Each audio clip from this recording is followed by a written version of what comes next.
We'll call the June 18 Reno County Board of Zoning Appeals meeting to order. Staff, will you please call the roll? Isley. Here. Strand. Here. Schaefer. Here. Seltzer. Here. Macklin. Here. Martin. Here. And Gertson. Here. Welcome to everyone here. In your packets, we got to review from staff. I hope you had a chance to review the minutes from the May 14 BZA meeting. Chair will entertain a motion on those. Move they approve.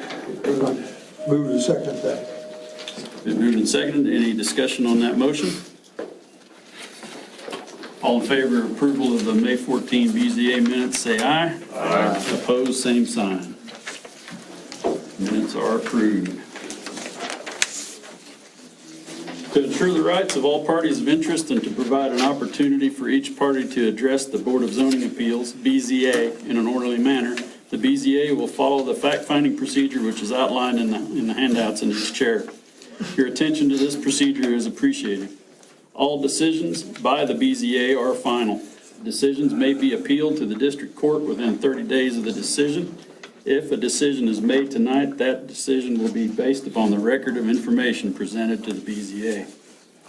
I'll now formally open the public hearing regarding case number 2026-05, a request by Timothy and Joyce Helton, agent Mark Helton, for a variance from Article 2-107, paragraph 2, and Article 13 of the zoning regulations, and Article 3-104, paragraph 5 of the subdivision regulations. The regulations require a new parcel in the ag zone district contain a minimum of 200 feet of public road frontage. The owner requests no more than 2 parcels to contain less than the minimum 200 feet of public road frontage. The property is located on the north side of East Smoots Creek Road, approximately 1/4 mile east of the intersection of East Smoots Creek Road and South Jerry Lynn Road. Have any BZA members had any outside contact regarding this case? No. No. Do any BZA members have a conflict of interest in this case? No. Will the applicant please come to the podium and state your name and address for the record? You have 10 minutes to present your case. Additional time may be allotted to the applicant at the discretion of the chair. BZA members may request clarification at the end of your presentation or may have questions.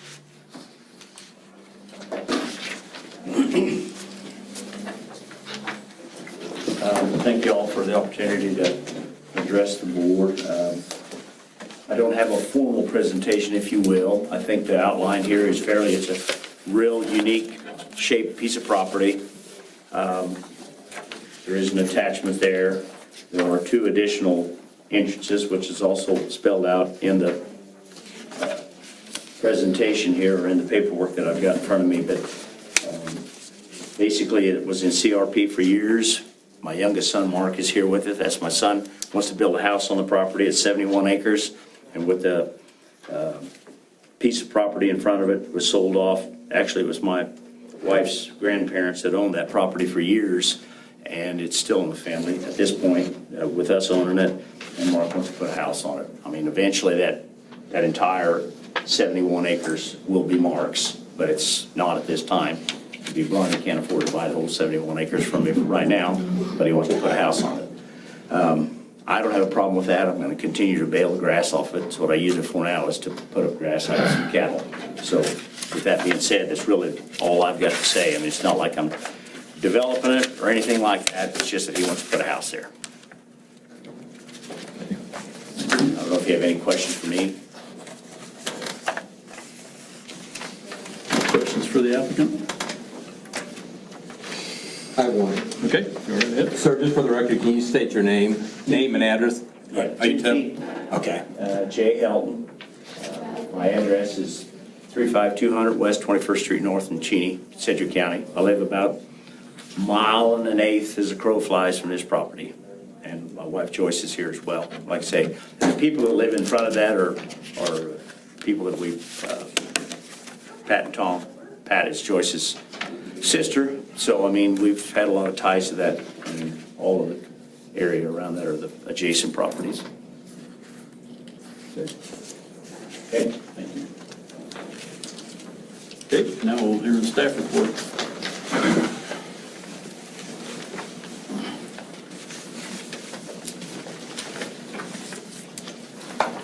Mark Von Aschen, County Planner.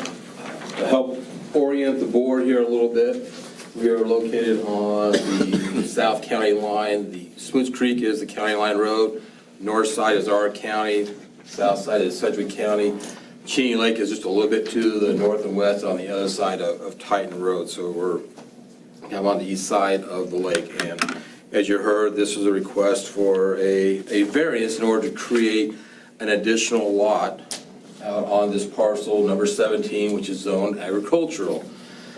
The blue lines that you see on the zoning map is the creeks taken from the USGS quadrangle map to kind of help orient you a little bit on that, and I will have some other pictures to help show the actual creek. And so the owner wants to create an additional lot. The zoning regulations, as stated in the staff report, require 200-foot of road frontage, 200-foot of parcel depth, and that is something we just recently changed here in the last 6 months.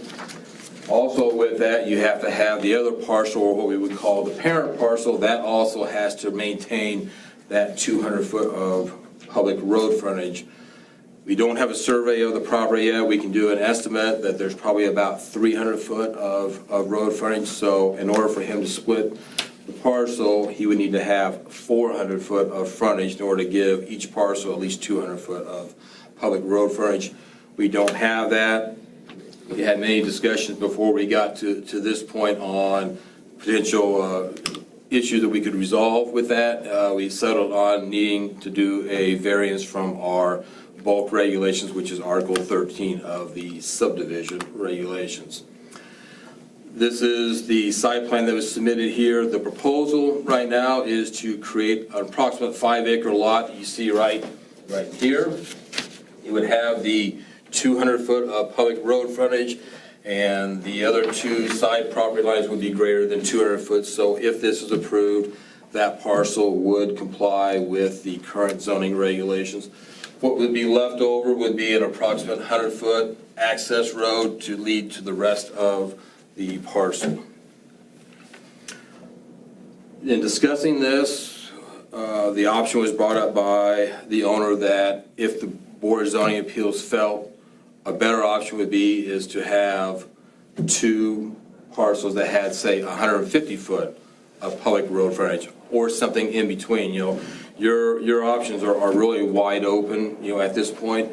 The request is to do this. However, if the Board of Zoning Appeals feels like a better option would be to have each one of these parcels have 150 feet, you have that option, or something in between. The way I noticed this in the paper, as you may have seen there, is to create no more than two parcels out there with less than that public road frontage of 200 foot.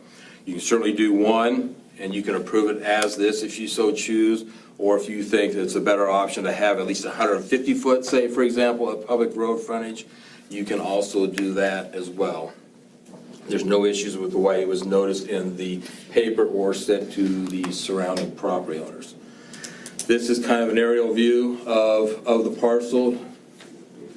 You can see the creek that's coming through here. It comes up, and then it actually does a split, and so you got part of the creek here, and then you got the other part of the creek that comes here, and then follows the east property line. So that was a big factor in my analysis of that. You can kind of see how that creek kind of splits in there, because our initial discussions with the applicant was to potentially purchase a portion of the land over here or a portion of the land over here to give him that 400 foot of frontage.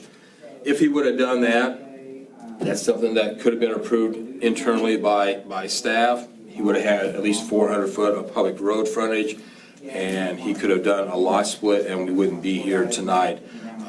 But as you probably can read in my report, and as you will see here with some of these aerial photos that we have, the practicality of having a triangle piece of ground here on the other side of the creek or over here on this side of the creek doesn't seem to make a lot of planning sense, and this picture here will kind of help show what I mean by that. You got probably a box here, so you can see that the creek is pretty deep in this side, so if he would have to purchase, say, another 100 feet here, you're going to be owning land over on this side of the creek that's probably for all intents and purposes going to be worthless. Similar as if you go over to the east side and you purchase on the other side over there, is that really something that's going to be worthwhile, just, in fact, just to kind of meet the zoning regulations and that 200-foot requirement? So he wouldn't be able to access that portion of the land from his property. He'd probably have to go out on Smooth Creek Road and go over here, mow this, or do anything else he'd want to do with that. The only purpose of that would be just buying that land in order to meet our 400-foot of public road frontage requirement in order to give him that split.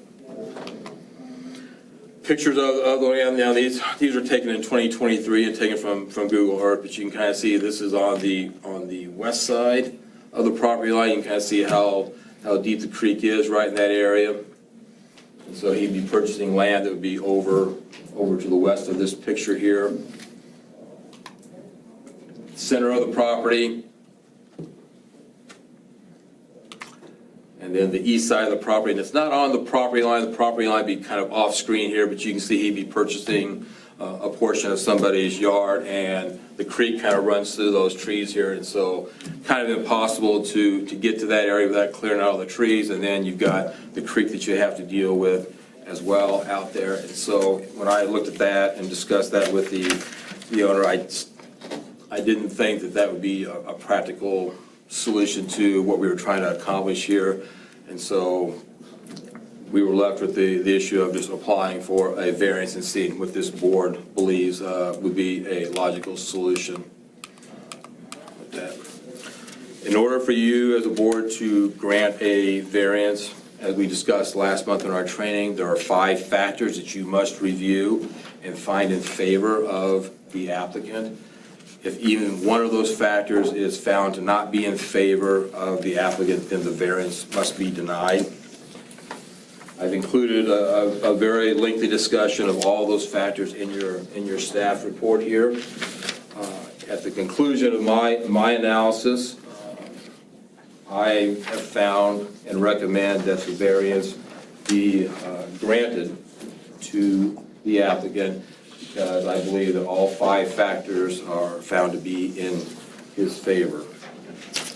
The board, at this point in time, really needs to have a discussion after you take any kind of public comment on what you want to do as a board. Would you want to have one parcel that is completely in compliance with our zoning regulations and have the rest of the land be dedicated to what I call the parent parcel? Or do you want to have a situation where you split the difference and each parcel has, say, approximately 150 foot of public road frontage? I had a pretty lengthy discussion in my report as well on that scenario, and I believe that the better option would be to have one brand-new parcel completely in compliance with the zoning regulations. That would avoid any kind of potential issues with banks and getting loans when they see a parcel with, say, less than 200 foot of public road frontage, and they read our regulations, they're going to start questioning, well, why does this parcel have 150 foot? We'd have to have that documentation and prove that to a lending institution, a bank, and so I feel like, in my opinion, it's better to have one parcel completely in compliance, have the farm ground that does not have a house on it, doesn't have structures, but that one can be the parcel that has less than that 200 foot of public road frontage. If the board decides to go another route and have each one of these parcels be split and have 150 foot of road frontage or something in between, what I would suggest that for the farm parcel that you maintain at least a minimum of 70 feet of public road frontage. And the reason I say 70 feet is because currently in our subdivision, that is the minimum width that we require for a public road to be constructed. So if Mr. Helton in the future would want to develop the rest of that parcel, then if he wants to access that subdivision through Smooth Creek Road, at least he would have enough public road frontage to build a true public road out there, instead of having something that's 50 feet or 60 feet and it's short and we have to try and figure out how to get that in there. 70 feet will allow us to get a standard subdivision road with ditches in there. And so my suggestion is to, if you go that route, to at least make sure that this parcel has at least 70 foot of public road frontage. Right now, as it stands, it would probably have around 100. We don't know the exact number because we don't have the survey completed yet, but it'd be around that right there. So, and you see, it's kind of a complicated scenario issue. There's a lot of moving parts, but the way I noticed it, I was trying to give the board enough options. You know, your first decision really as a board is to decide, does this warrant a variance? Does it meet all 5 factors? If it does, then your next discussion will be, do we do 1 parcel in compliance, or do you do 2 parcels? If you do 2 parcels, then what is the frontage? You have to articulate to me and the owner what is the frontage that you want. So if it's approved, he can go back to his surveyor and he can draw the survey and the split according to your order as a board. So with that, I would stand for any questions at this point. Did I do a good enough job explaining, or? So if we go with the 100-foot on the one property, that leaves plenty of room for any ingress, egress issues? It would. There's no roadway on the back of that property? There, as you can see up here on top, there's 2 roads as part of this other subdivision. I believe it's called East Side Subdivision. However, those roads aren't in. The right-of-way is there, but they're not maintained. They're almost treated like private driveways, if you will.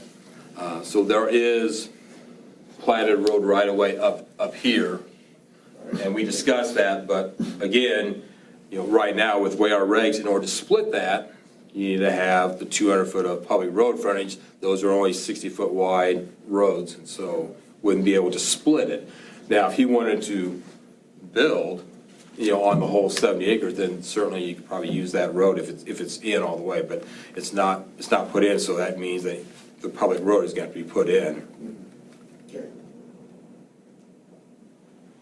So yeah, there's multiple, you can see it on his drawing here. It's called Maxwell Road and Smith Road. Those are 2 platted subdivision roads, but they just were never constructed with the subdivision that is over here to the west. You can kind of see, I don't know if I have the zoning map will probably have the picture. Yeah, so this area here is a platted subdivision. Now, over the years, lots have been combined, but they're all small lots similar to what you're seeing right here. They've just been combined for taxing purposes, and so these are two public roads technically right there, but they're not open public roads, if you will. So if that right of way was, if there was like a drive or a road constructed there, then does that count for the sufficient amount of frontage?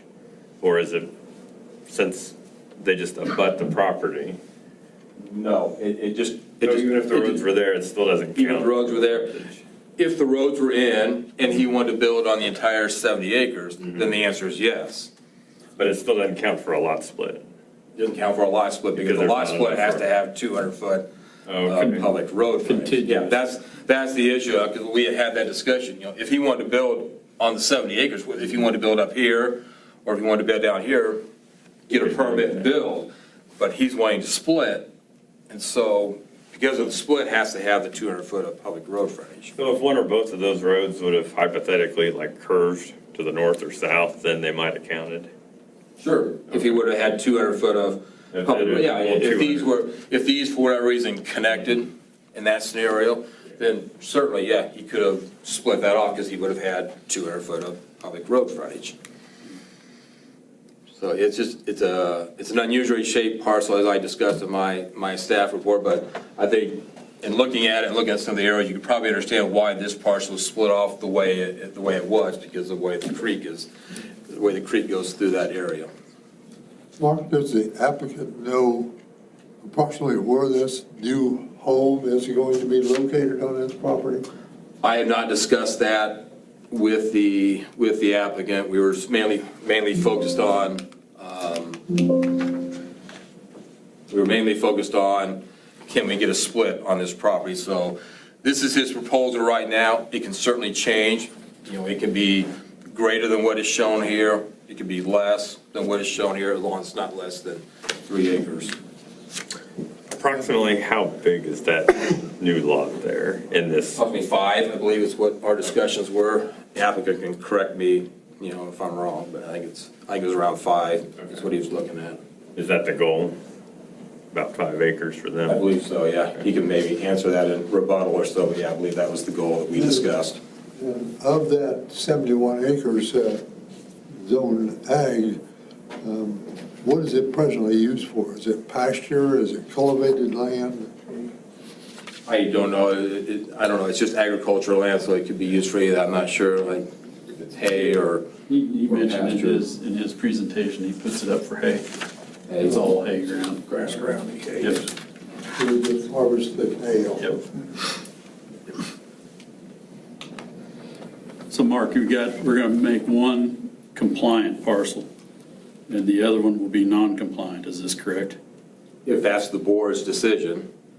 As presented? As presented. As presented, that's how. As presented, he wants one compliant parcel and one non-compliant parcel. He did, in the application, indicate that they'd be willing to have 2 non-compliant parcels of approximately 150 feet or whatever the board's wishes are. And that, so that's why I noticed it that way. If I only noticed it as creating one parcel, now you're locked down into this scenario. If the board feels like 150 foot for each of those parcels is more appropriate, then you have that option of granting that with your variance. So to correct the non-compliance in the future, they would just have to merge the 2 parcels.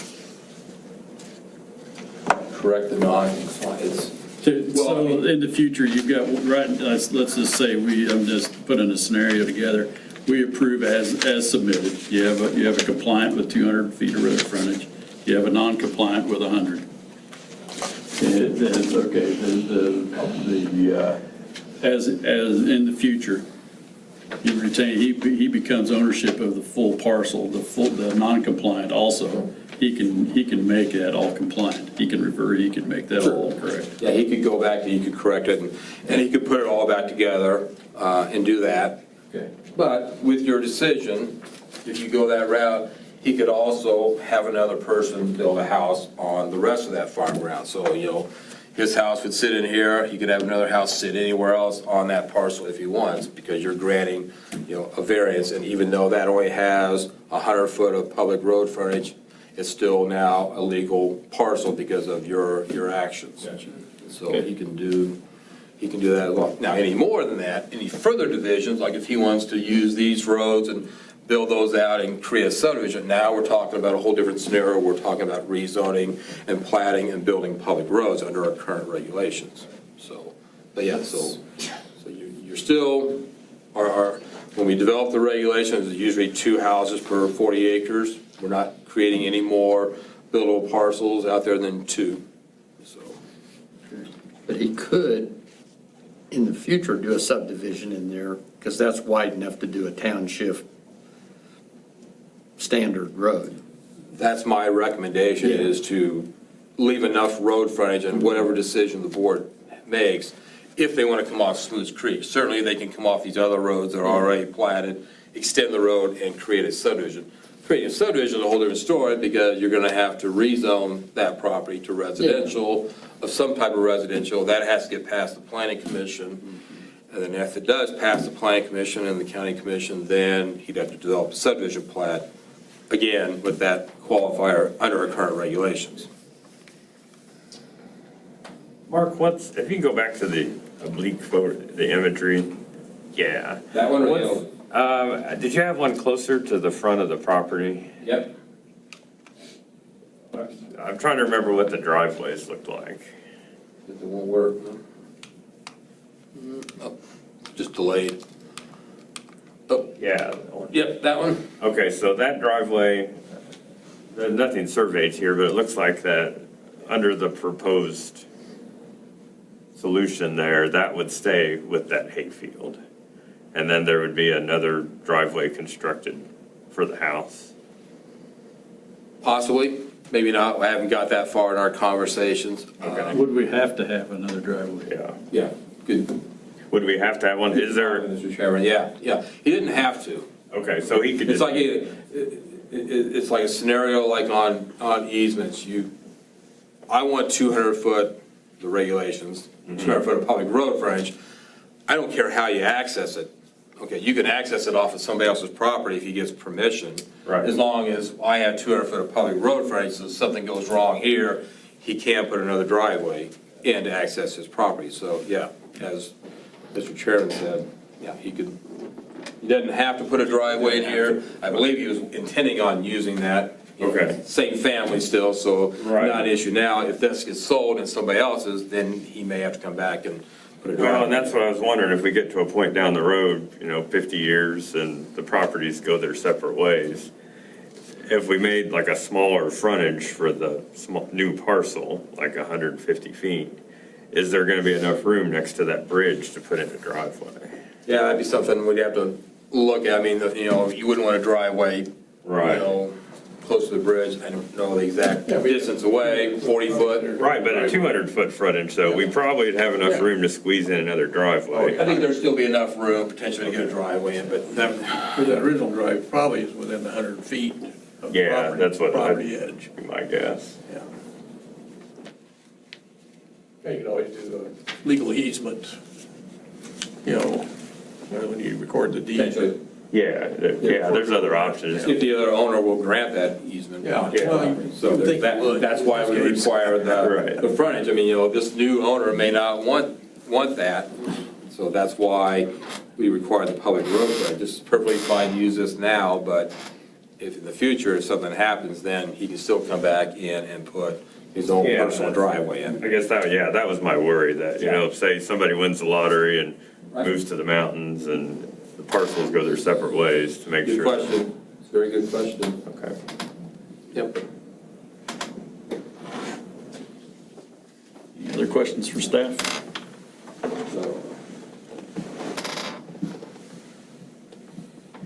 So in my report, I gave you a suggested motion. I also gave you an alternative motion.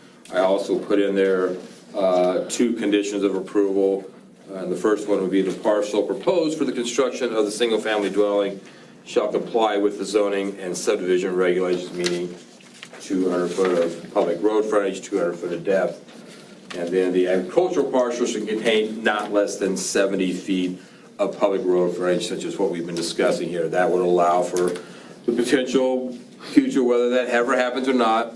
Regulations can change, but at least right now, it's a 70-foot right-of-way is what we require for subdivision roads. That would allow for this to happen. We could build a standard road, have enough room for the traveling public, two-way traffic, and ditches. So that's my recommendation to the board right now.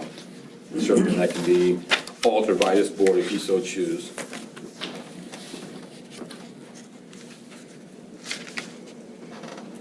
Any other questions for staff? Thank you. Thank you.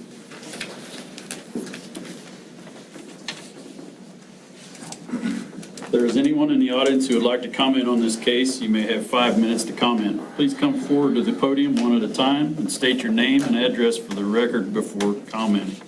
Audience members are only permitted to address the BZA from the podium. Audience members are permitted only one time at the podium. In the interest of time, if you agree with the comments previously made by the audience members, please don't repeat the comments. Simply state you agree with the previous and then present new information to the BZA. Statements and questions should only be directed to the BZA, not the applicant or staff. The BZA may choose not to answer questions or engage with the public. Questions regarding the application can be asked to the BZA and answered by the applicant or staff during the rebuttal phase of the public hearing. Anyone that would like to comment?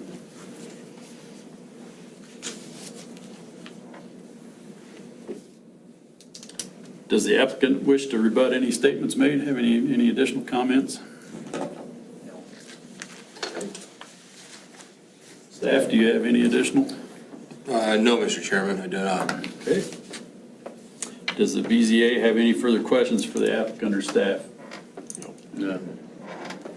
I guess I want to just ask for clarity purposes. Do you have a preference on the 150 and 150 or 200 and 100? No, not particularly. I mean, I run my own machinery, and as far as that's plenty of access for me to get in there and put up hay and remove. I would add that if you notice that drive follows back through there, there's a couple parcels behind there that were already farmed by somebody else when I purchased that, and I maintain that with that farmer. I don't have any issue with maintaining access. I know that's not in writing for him or me or anybody for that matter, but we just want to use it for the grass that I'm putting up. It had a bunch of, I probably had 3,000-4,000 trees on that thing when I purchased it, and I cleaned it up, and I can bale 100% of it right now, except a little bit in the creek. But I don't need any special access for what I'm doing, no. Any other questions for the applicant or staff?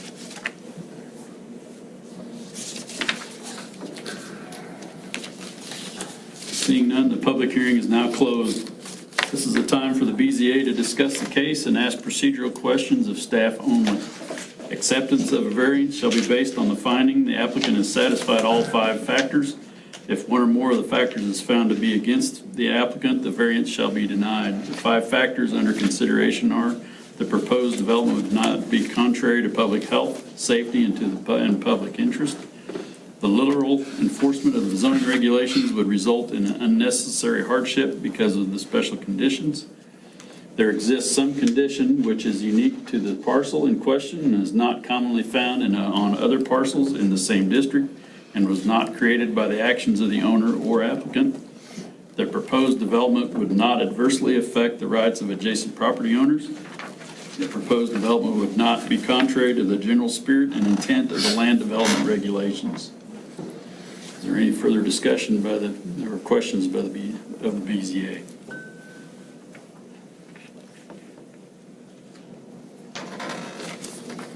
If not, Chair will entertain a motion on this case.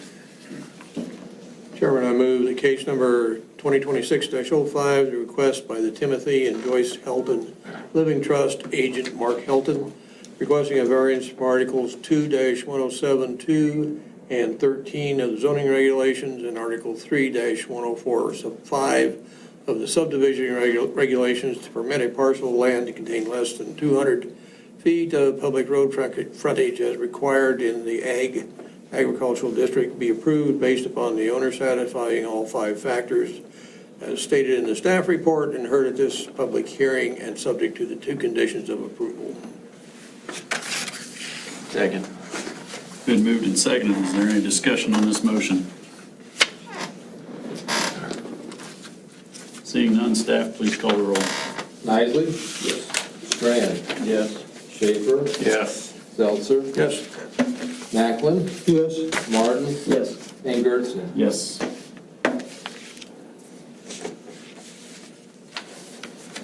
Awesome. Go to it.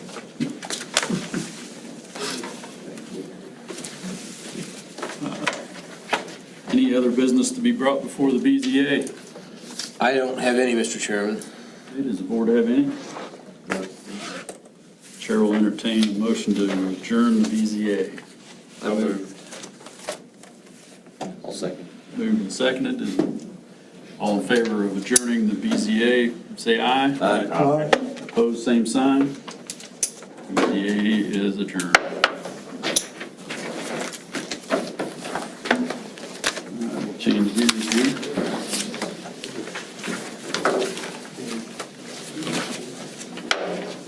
We'll call the June 18, 2026 Reno County Planning Commission meeting to order. Staff, will you please call the roll? Nisley? Here. Strand? Here. Schaefer? Here. Seltzer? Macklin? Martin? Here. And Gertson? Here.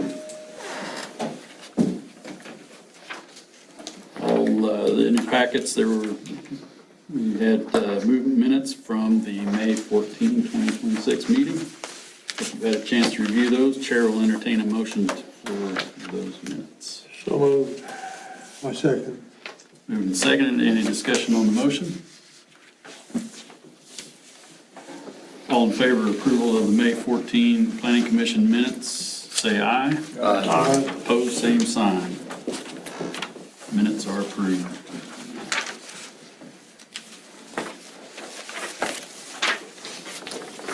Kansas Supreme Court has defined a rezone or a conditional use permit public hearing as a quasi-judicial function to ensure the rights of all parties of interest and to provide an opportunity for each party to address the Planning Commission in an orderly manner. The Planning Commission will follow the fact-finding procedure which is outlined in the handout in each chair. Your attention to this procedure, which is appreciated. If a recommendation is made tonight, that recommendation will be based upon the record of information presented to the Planning Commission. The county commissioners will not conduct a separate public hearing or accept additional written documents. The county commissioners will consider written requests for additional public comment or documents based only on valid claims that the public hearing process was incomplete or based upon new information which has become available since the public hearing. For purposes of this county commission's policy, a public hearing is considered incomplete only if the planning commission failed to follow its procedural guidelines, which resulted in a denial of due process to a party of interest, or if the planning commission failed to allow an interested party an opportunity for public comment. For purposes of the county commission's policy, new information shall pertain only to germane information which did not exist at the time of the public hearing, or was unknown or could not have been discovered with reasonable diligence. An example may be a traffic study completed after the planning commission recommendation.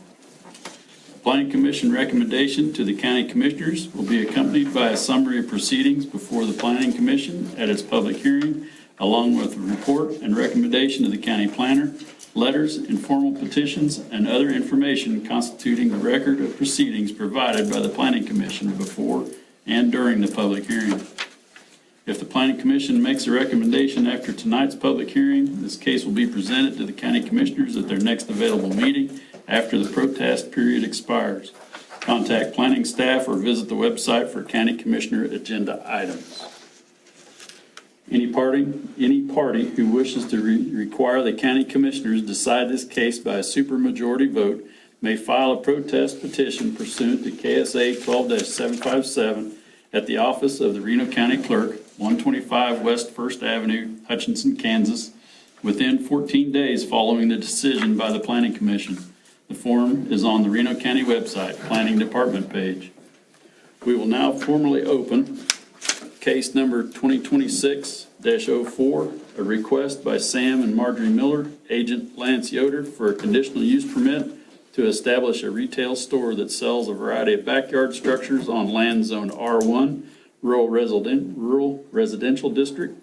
The property is located at the northeast corner of East Red Rock Road and South Yoder Road. Have any planning commission members had any outside contacts regarding this case? No. Do any planning commission members have any conflict of interest in this case? No. Will the applicant please come to the podium and state your name and address for the record? You have 10 minutes to present your case. Additional time may be allotted to the applicant at the discretion of the chair. Planning commission members may request clarification at the end of your presentation or may have questions.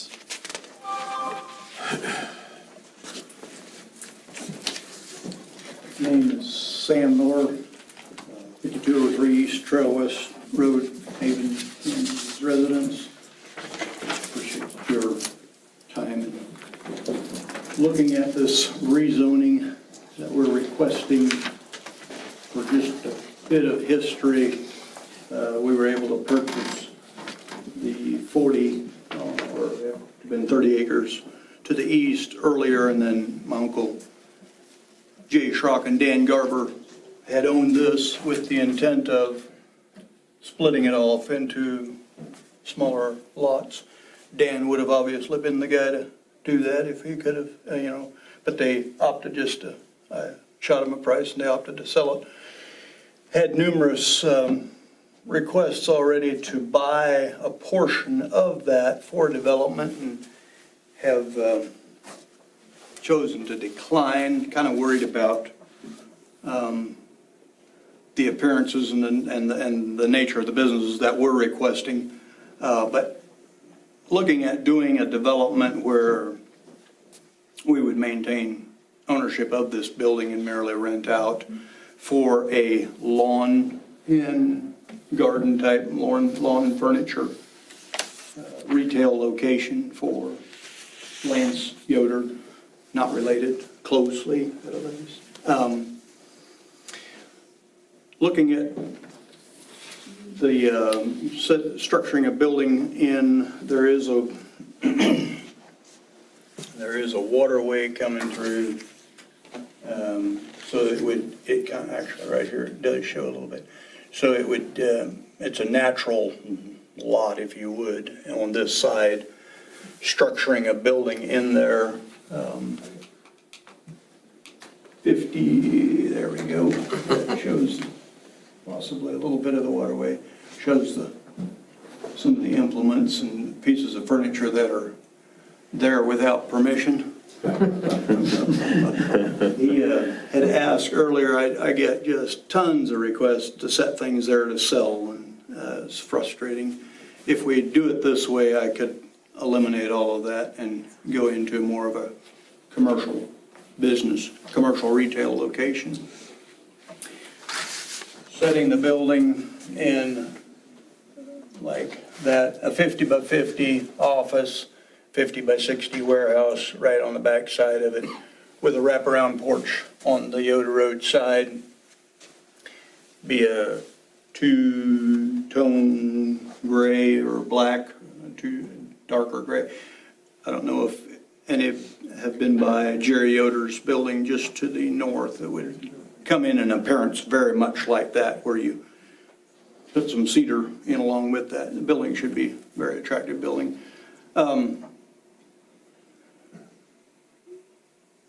Looking to do the permit, and then obviously there's more decisions that need to be made as far as, I think there's city water available, but city sewer would have to be requested or work through that. If that's not available, owning the property to the east would probably say we've got the option, or should have an option, to do a lagoon or something there, if need be. But my first choice would obviously be seeing if we could get in on rural sewer district. That was fast. Any questions left? Probably. Feel free to ask.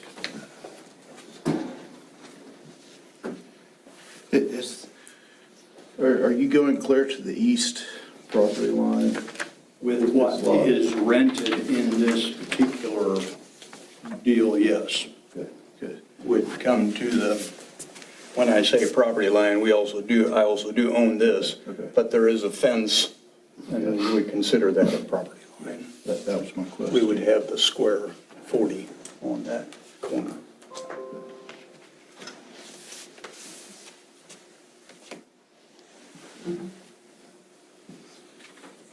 I see it as a move to the positive as far as, like I said, cleaning up the lot in what gets by default a used equipment lot of some kind. Any other questions for the applicant? Yeah, I had one on parking. So I think there was an exception requested to the parking. Variance, yep. Yeah. Since it sounds like this is going to be a rented property, is there the possibility that this building might get used for a more intensive, like a more customer-intensive retail establishment in the future, where more parking might be necessary? Possibly.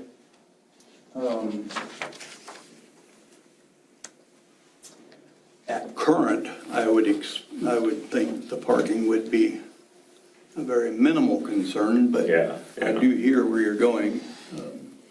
Is there, like the way this is set up here, is there going to be the possibility of having room for additional parking down the road if that needs to be the case? I would definitely feel this project is, earlier we had envisioned possibly an outdoor storage shed, but not in the plans at all now. And so there'd be definitely room for truck parking, unload in the area here. It does call it a display area, but still give room for truck unload parking. And then likewise, I would envision still having ample room for additional parking, not just up against the The building. display area, would that be fenced? This not. We are looking at an outside area here where it is fenced with access for vehicle to load or walk in as an additional display area for him to show setups of swing sets or whatever it is. Is this display over here, is that gonna be a grass area, or will that be gravel? Probably more in the, maybe a combination, some rocked area and some grass. Originally, we had envisioned being allowed to have more display in the front, and that is, I don't know how that looks to you, but obviously, we'd need to stay off the road right away, but it's the nature of the business. It's like a car lot. I mean, you can't, your display almost needs to be on the outside for a lot of it. So if you do outside display area based on square footage of the building, and then pretty soon you get yourself in a jam on something like this, because you've got quite a demand for outside display area. And you're drawing there on the diagonal parking spots on the west side of the building. Is there adequate room in there for people to park? And because I assume they're going to have to back up, turn around, and get back out on Red Rock Road. They would, but There doesn't look like there's any room they can go around the building. So that'd be a concern where I don't know how much room there is there between the parking spot and the road right of way for them to maneuver to get back around. at least 100 foot here. Is that 100 foot? Oh, okay. Is that 100 foot from the road right away or from the asphalt surface? That would be from the 120, that would be from the road, from your road. From the blacktop? Yeah, yeah. That's to the side of the building is the 100 foot, right? Yeah. What is that blue line you have around that? Is that the ditch? That's more just a grassed area for the road right of way. Oh, okay. And that's not drawn to scale. Yeah. Earlier, this doesn't enter into this permit at all, but earlier I had envisioned being able to cross waterway and going over out back on Yoder Road, but getting it far enough away from the intersection to where the flow would be more. And that may still develop with time if we choose to do more lots on further north in the same plot, same field. There's definitely requests for more of like a shopping mall in there. And if I do that, then parking or driveway access becomes a real deal then.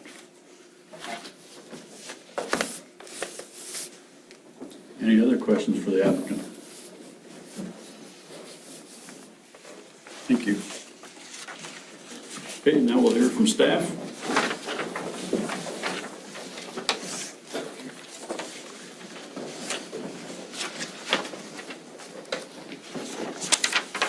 To answer your question, Commissioner Schaefer, on the parking, two scenarios come into play with something like this once the building is built, if this is approved. If the existing land use should go away and somebody else wants to buy that property, they should submit a site plan review to me showing me the parking and what they're going to need. If it's a similar land use of what's going on here, another retail outlet, antique shop, for example, they may have to add additional parking. That would come into play with me and the applicant on that. However, if it's a totally different land use, if it's something that's like, say, a restaurant, for example, that's a brand-new conditional use permit, so now it's gonna come back before this board again for review, and that's when we're gonna be reviewing parking. And so, similar land use, they may be able to use that parking, I may request additional parking, but totally different land use, it's going back before the conditional use permit process. So how far does it go before it becomes a new? Because we're talking about establishing a retail store, like if that retail store, you know, if they decide and they go out of business, decide to move, do something different, and then a different tenant moves in, so there's no ownership change, and it's still a retail store, but like at what point does it have to come back before the planning commission? Like if it's an antique store, or say they're selling Antique store, no.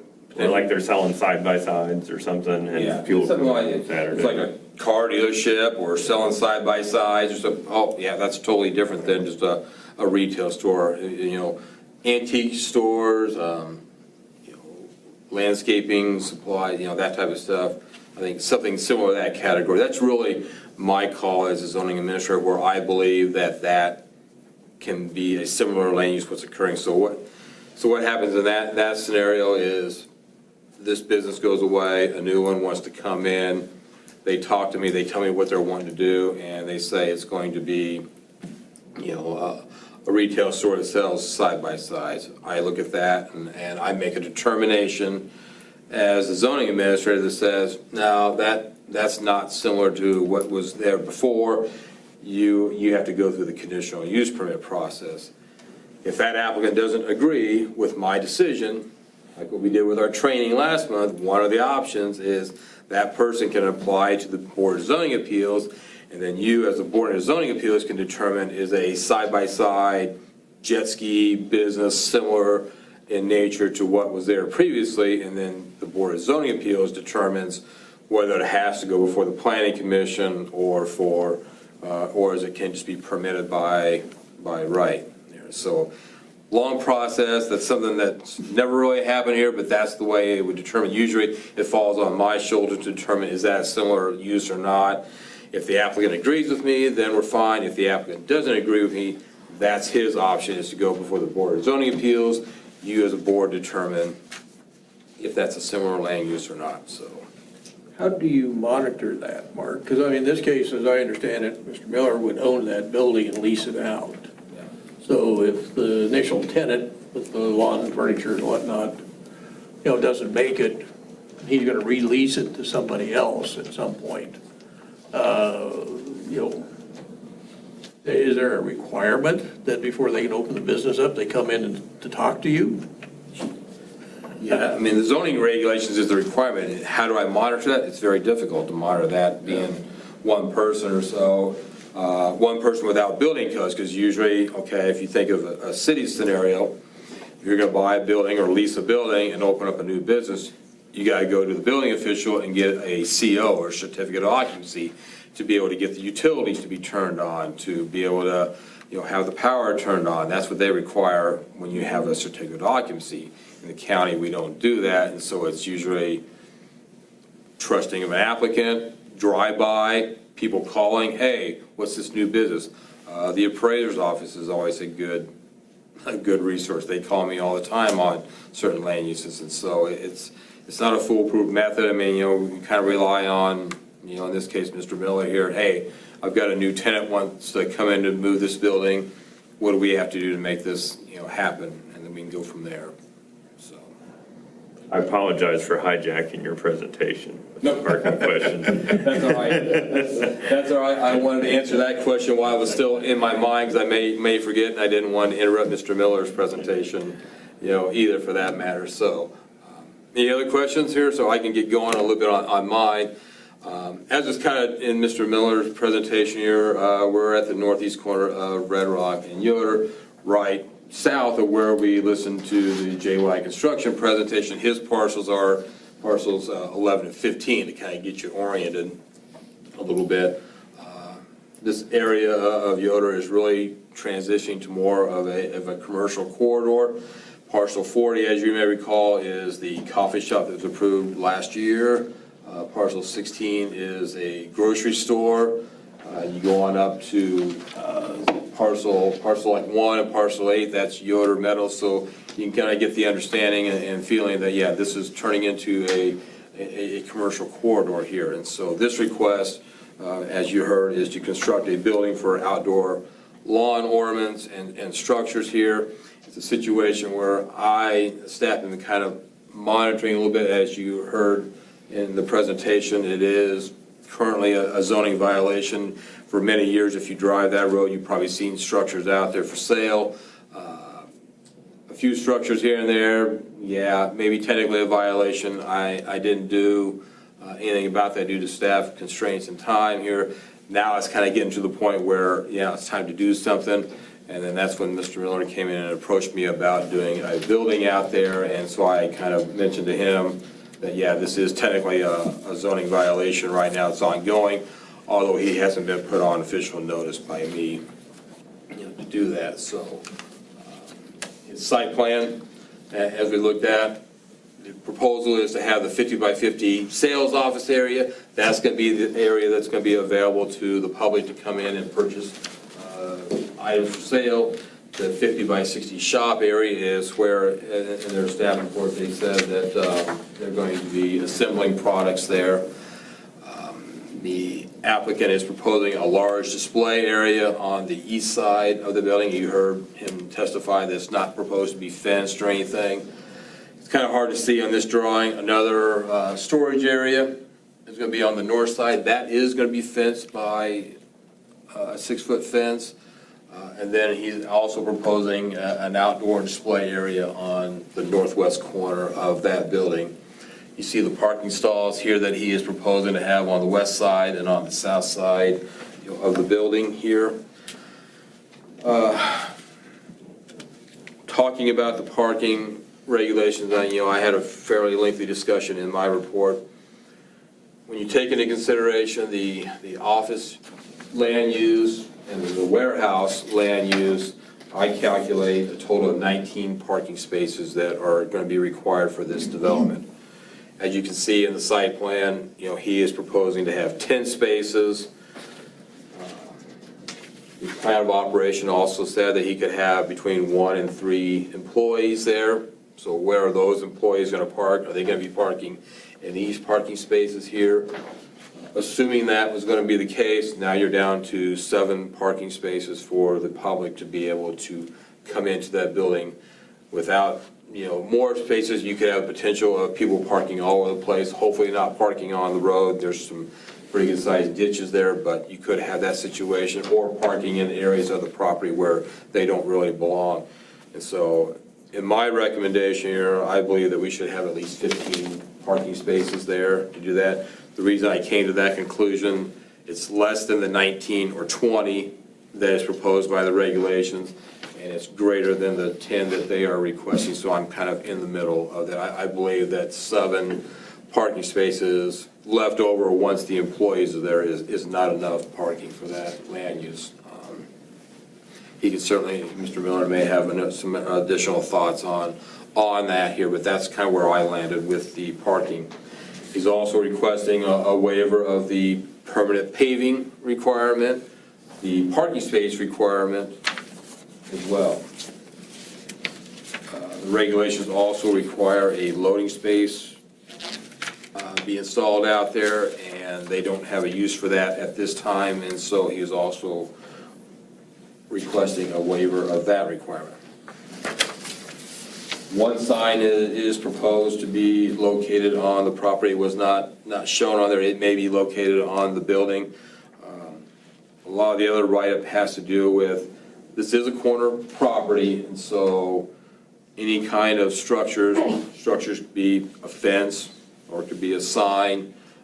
He really should come and talk to me in Public Works to make sure that we're not locating it in the side triangle. And the side triangle is going to be obviously near this intersection. This intersection should be kept free and clear of structures to avoid the public having to look around those structures. What you're looking at here is the aerial of the property here. Again, additional businesses along Yoder Road there. We notified the whole entire parcel. As you had heard, he's not proposing to sell the property at this time, and so the conditional use permit is for the entire property. However, we're only going to be utilizing that south portion of the property. That's where the business is proposed to be located. The rest of the property will remain vacant at this time. If he chooses to proceed on with a shopping mall type scenario or another type of business out there, another conditional use permit, possibly a lot split or possibly platting at that point in time.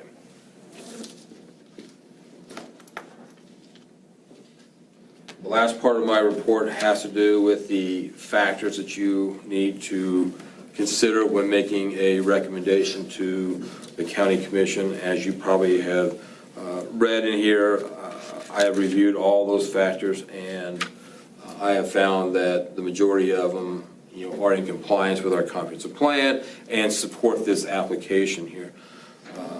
Talk a little bit about public sewer and public water. You heard him testify that, his preference is to have the public sewer and public water. The property is in the water district, so there's no concerns on that end. He will have to work with the environmental staff on tapping into there and do that, and he's aware of that. The property's not in the sewer district. So in order for us to extend sewer to him, he is going to have to petition the county commissioners for inclusion of that parcel, or at least a portion of that parcel within the sewer district. There is a process that he has to go through to do that. And again, he can work with me and the environmental division on, trying to get that accomplished here. He'll probably wait until he has full approval of this, but yeah, he would have to petition to get in. It's my understanding, I believe the manhole for the sewer is across the street, and so he will have to bore under the road to be able to get access to the sewer with that. But it's our preference, and I believe it's his preference as well, is to have this property served by public sewer and public water. As you may or may not know, we're in the process of doing a sewer project as well as a water project. The water project's more further along than the sewer project, but we are doing a sewer project. As you saw comments in the staff report, that there's going to be plenty of capacity to be able to handle this property with our sewer expansion. So there's no concerns on that end or anything. So other pictures that I have of the property. Again, this is a blow-up area. Here's the waterway that he's talking about. There's a pipe that's right there. That's the natural waterway that's on that property. As you can see, at that time, there's some display items out there right now in violation of the regulations, but they are there. I'll have some updated photos for you. This is a photo from 2025. If you have not been by the property here in some time, that's what he's proposing to have on the property for sale. This is the updated picture actually it's from yesterday. Yeah, that's 17, yeah, I think so. That's what it looks like right now out there, and that's looking across Yoder Road.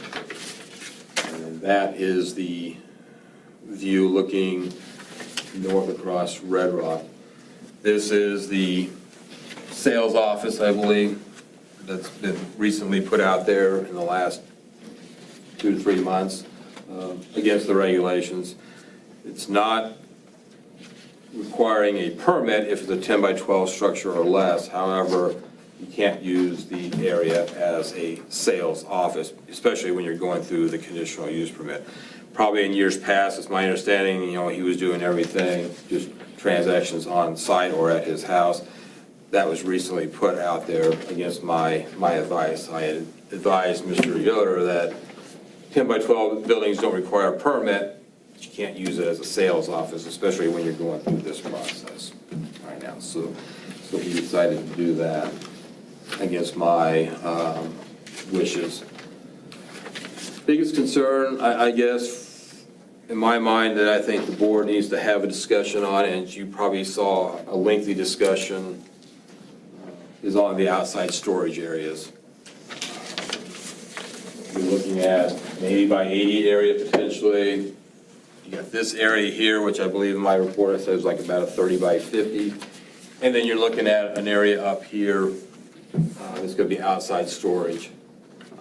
I wasn't necessarily in favor of having outside storage along Yoder Road, a major corridor leading into the city of Hutch, leading out. I was not in favor of having something like that, so my recommendation was to remove that from the site plan and have a new site plan submitted. This board certainly has the prerogative to go against my recommendation. If you are fine with that area being used as outdoor display, that is your right as a board to go against my recommendation. However, I believe I gave you an analysis at that time of the other businesses that go along Yoder Road, and not any of the other ones have a tremendous amount of outside storage, especially close to the road. I mean, yeah, you certainly have outside storage up here, and there's a few things that are scattered at the grocery store, but it's like hay bales. The mercantile shop, not shown on this picture, has a few Adirondack chairs, but there's not a large display, nothing like what is being seen in the one picture. Nothing like that is along Yoder Road. I was not in favor of having that, especially if we're granting an 80 by 80 area. I understand that Yoder Road is a high visible road and you want to display your products, but I don't know if that's acceptable. This board may have a different viewpoint of that, and that's perfectly fine with that. But I think that's probably the biggest concern that I have with this proposal. It's in a commercial corridor. I don't have any issues with that. It fits the area, and it's perfectly fine. I don't know if we should have a large display area scattered along Yoder Road like that. So I think that's something that this board needs to have a discussion on, certainly with me, certainly with Mr. Miller as well. But staff is recommending approval of this request. I do have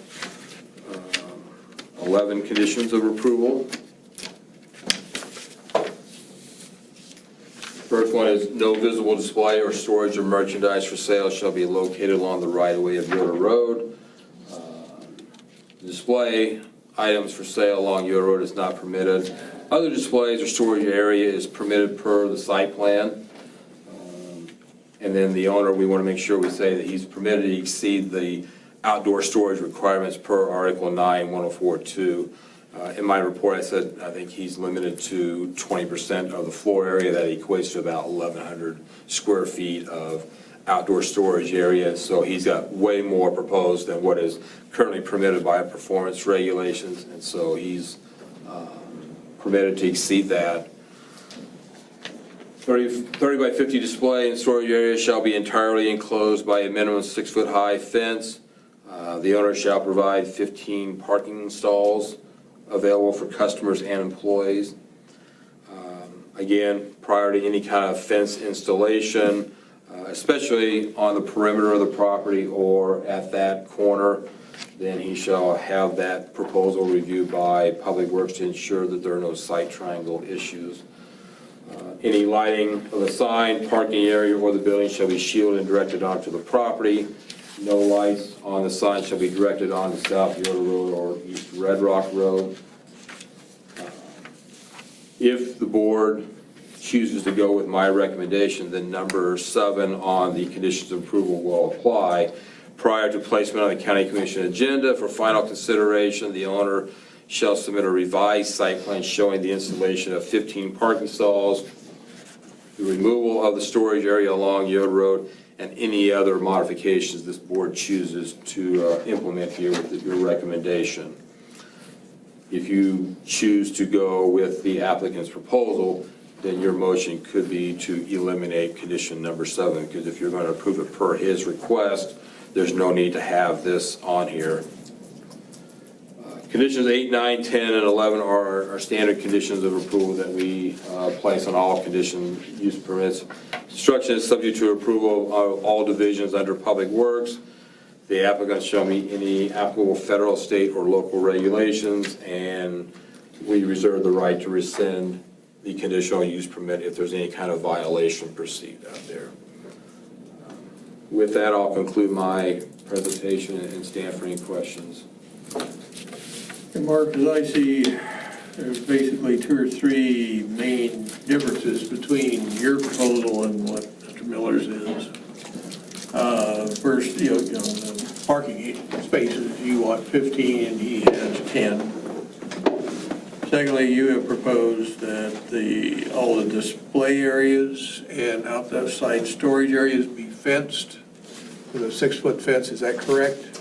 Not the 80 by 80 display area. Okay. My intention with that condition was the display area north of the building Okay. shall be fenced, which was also included in his application. The display area or the storage area? Storage on the north area. side? Storage area fenced, the display area does not have to be fenced. And then his proposed one on Yoder Road, not fenced. Not But fenced. you're also recommending that there would not be a display area out there between the right-of-way and the building. Correct. That would My eliminate recommendation, that display area, correct? my recommendation is eliminate this, fence the storage area per his application, and permit this 80 by 80 area per his application, no fencing required. 5 more parking spaces. And the additional 5 parking Mark, stalls. did you have those sorts of discussions with the applicant prior to this meeting? Yes. We had discussion, I said I wasn't necessarily in favor of that. I did not have a discussion on the additional parking at that time.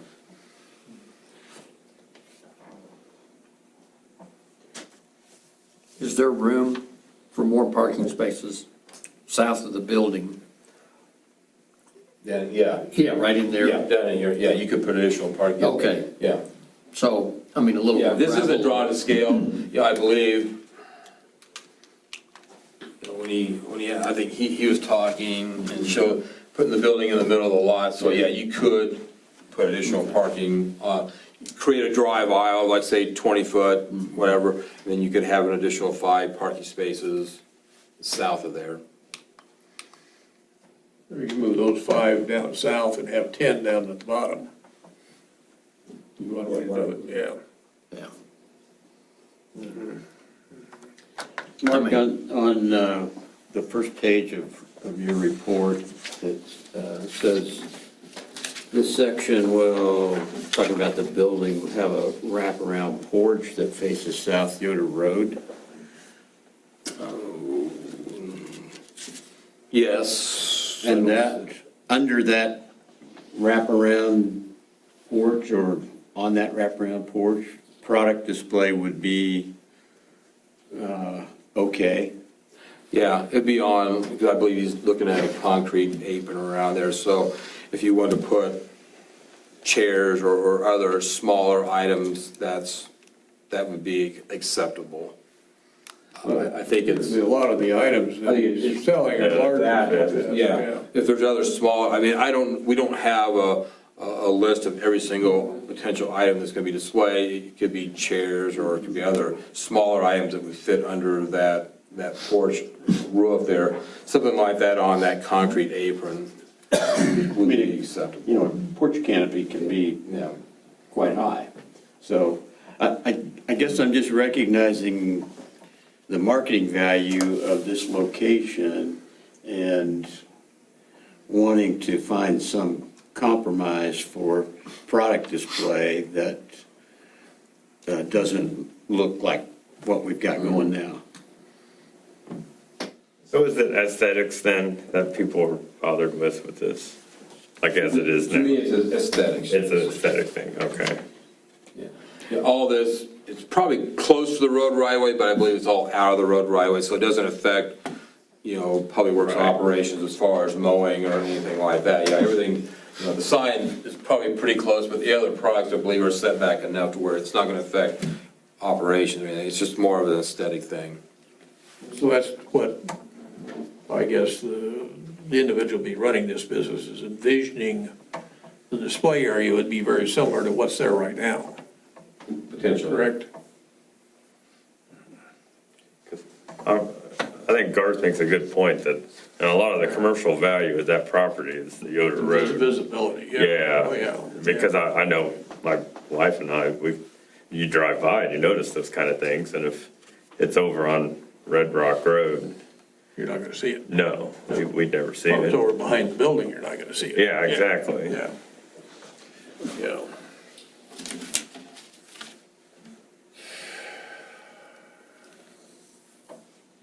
So back to my question, the applicant understood what you were recommending but did not come up with an alternate plan to bring before this hearing. We did not discuss the parking, but I did discuss my concerns with having storage out here when he came back to submit the application. So I did discuss that with him. In the end, the applicant can propose whatever he would like, to try and pass. And so, this is perfectly acceptable to me to submit as an application. Upon my further review, I believe if we're permitting an 80 by 80 area, and then now we're also permitting that, I just felt like the aesthetics of that, we should not allow something like that. Is the 80 by 80, I mean, just the traffic count on Red Rock Road, in my mind, that's not where you want to really emphasize displaying your products.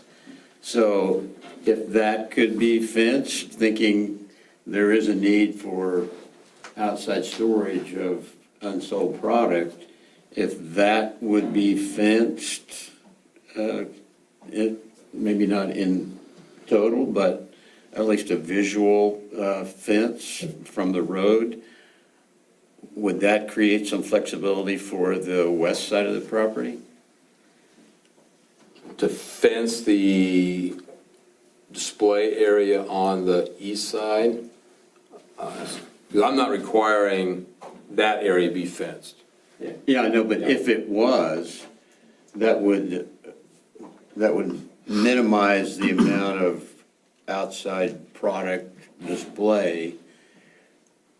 And I'm just thinking if that would help, that would give you more ability on the west side of the building and not so much on the east side.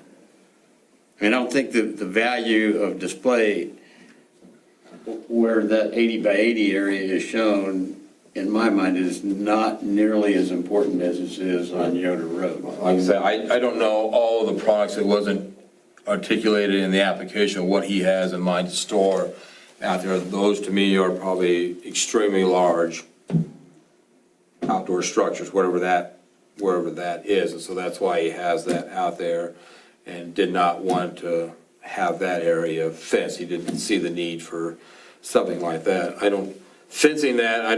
If you're saying fence that to give flexibility over here, I don't see where that benefits anything. I'm not following that.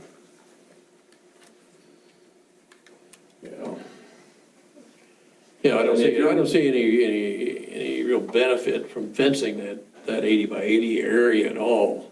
Well, if it's, But I do understand that, it would be desirable by the tenant, in this case, to have some display area over along Yoder Road, because that's where all your traffic is. The kind of stuff he's selling, outdoor play sets, hunting blinds, and things like that. There'll be a lot more visible there than tucked away back behind the building over there in the other display area. I was just thinking if our concern is about what's visible from both roads, so that it doesn't look. Yeah, well, like I said, Red Rock, it doesn't carry that much, that's primarily the local traffic, I think, on Red A Rock. fence would just reduce some of that visibility. Because there is a limitation on outside storage based on the square footage of the building. Correct, yeah. In our performance regulations, there's a limited amount that you can display. Going through the conditional use permit allows us to accept a greater amount of outside So storage. if you could fence Red Rock Road, would that eliminate that from that calculation, No, because it's still outside storage, whether it's fenced or not? whether it's fenced or not. Okay. Yeah.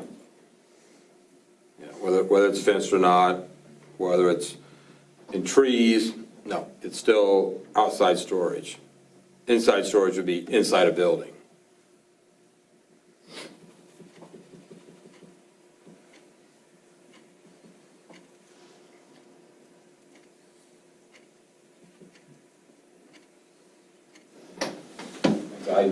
I understand, the value of having that, but no other businesses, and that's why I did the analysis that I did, that no other businesses have that amount of outside storage. Now, no other businesses maybe sell those types of products, but there's still other businesses down there that could potentially have outside storage. I mean, and I think I said in my report, JY Construction, he was not proposing to have buildings set outside, that examples of what he builds. The other Metal doesn't have samples of what he does, out there. So I was just, There is Yoder Furniture, it's on the old highway. and Downhill Highway. I know they have typically a lot of product sitting out. Like I said, that, and then The outside storage area with across the that, street, that, now, albeit that's a grocery store, you're probably not gonna have outside storage there, obviously, but I was just trying to present the facts of what the road looks like right now. Was my intent. as far as outside storage, then you're looking at for the raw materials storage for construction of these products? Is that what this is intended for? Or No. this would be outside storage of finished products? Finished products. So, In his plan of operation, I believe all of the, you call it raw material, all of these products will be constructed inside the warehouse and then probably brought out it would be raw materials, lumber, whatever, stored outside, and all be stored inside the building, assembled, then brought out. So the storage area is actually a display area, in essence, too. In essence, Yeah. yes. Okay. Yeah, he called it that, it's another display area, is what he called it, yeah. He's got that display area, outside storage could, but it's fenced, and so that could be potentially some raw material, but yeah, it wasn't specified in the application what outside storage is, although they indicate that it's gonna be fenced for some reason, so it could be product that's more valuable, I don't know, I mean, I'm just speculating. I just think of like, is it Wichita Ford and South Hutch? They're another Polaris dealer. They've got them lined up right there along Main Street of South. Oh, yeah. Kubota tractors, Yep, et cetera, et yep. cetera. I mean, I'm struggling. They're displaying their product. I'm struggling going against Mark, but I'm starting to feel, the placement of that building could facilitate having display in between you don't want to pinch your parking. That nothing drives me more crazy than going into a tight parking place that I got to watch out for every I want to be able to. I'm not a ruthless driver. You need a smaller truck. I need a smaller truck. But no joke, well, that is a consideration. But, you're not coming in there with a VW Bug anymore either. But we talk about signage, and we talk about sight triangle. So as we talk about that signage, that sight triangle is rolling in my mind about the display on the frontage of there. How's that going to impede sight along, between Red Rock and Yoder Road? There's a lot of factors that need to be played into this. Where it's located right now would not be, a concern. I mean, side triangle here, But if it would expand, let's just say, for instance, I'm looking at future, maybe not this use, but maybe future use. There is potential for that to come clear to the corner. If that building is placed such to where traffic patterns would allow it, I could see items creep clear to the right, lining the right-of-ways. If there's room in there. Yeah. Parking. If, that's why I say, if Yeah. that building was sided, you know, to accommodate it, I could see it. Yeah, I understand, Mr. Chair, but if the board's preference is to approve this site plan, I'm gonna expect to see his outdoor storage area to go really no farther than The front door of his the front of business. the, a quarter of the building. Yeah, I You got you. start leaking down here, down Yoder Road, and definitely down here. Oh, he's getting a letter, he's getting a phone call from me and say, yeah, the conditional use permit did not grant you permission to line Yoder Road with sales line. The conditional use permit, per his site plan, says it's gonna be up in this area. Okay. Now, there's not, dimensions on that, but you can infer right here, well, here's his building, there's the first parking stall. It better not start creeping down here. Let me ask you this. If we would say, okay, let's say I'm leaning towards that outside storage, not the outside storage, excuse me, the outside display area in, between the building and the right of way. If we specify that it cannot come further south than the north edge of the building. I mean, that gives a specification that you can measure. If you just say outside display area, it could go, that's kind of where I'm headed with it, with my whole question and comment piece. That would help If we staff enforce it. if we specify what that display area is supposed to be, then, because if we just say, yeah, there's gonna be a display area up in that northwest corner, it's gonna stretch, it's just gonna grow. We're humans, it's gonna grow. And the way it's penciled in now, it's not the scale, but the storage area or the display area actually Right. comes over to 1 or 2 parking spaces there right now. So I think if we I think that's a good idea, Russ, is they just limit it to the north edge of the building. I don't know, I'm just throwing that out there. But I understand the Discussion. desire to have display along Yoder Road because that's where all the traffic is. Just And trying there's visibility. to see, if we're gonna define it, we gotta be able to measure it. Yeah. And I didn't do that because my proposal to this board Right, was but limited, so nothing, no, I didn't go that I'm with far. you, Yeah. but this is where I appreciate your thoughts, and I think I that- hope the rest of the board feels that way too, yeah. If you're gonna approve it, you gotta, Yeah. If you're gonna enforce it, you need to have a definition. measurement, because if not, I'm gonna go off of that, and if I start seeing it creep down the middle of the property, for example, yeah, Mr. Miller is gonna. It's gonna be up for interpretation. It'll be definitely Right, up for yeah, interpretation. it will be, yeah. It'll be a Let's- point of contention at that I point. would say if we're gonna, if Yeah, I agree this with board you. decides we need And to define what it. my question is though, I mean, if the outside storage is basically for finished product, that's in essence a display area. So why is it designated separately? Well, that's behind a privacy fence, right? Wasn't that in the Yes, yes, application? So that's not being displayed by definition Well, because it's behind a the fence. chain link or whatever. Well, I thought it was a wood fence. Oh, is it? Yeah. Okay. I guess I missed Mr. that. Miller will be able to maybe answer that more. Or maybe it might be, A yeah. storage area could just be It could be storage raw of- lumber. Because I guess my Well, interpretation was that was yeah. stuff that wasn't to be displayed since it's behind it. stuff that's not for sale. I mean, it could be, Storage. yeah, Yeah. storage. For lack of a better term, storage. Mr. Chairman, Yes, Mike? I'd like your north edge of the building as a finite, measurable, non-subjective place. Right. How about going north? I mean, we may have the same situation now where, I mean, this is quite a long track here along Yoder Road, and it could just extend north. But it's no safety concern. No, As far as side triangle, stuff like that, no. if it went on north, there's no safety concern.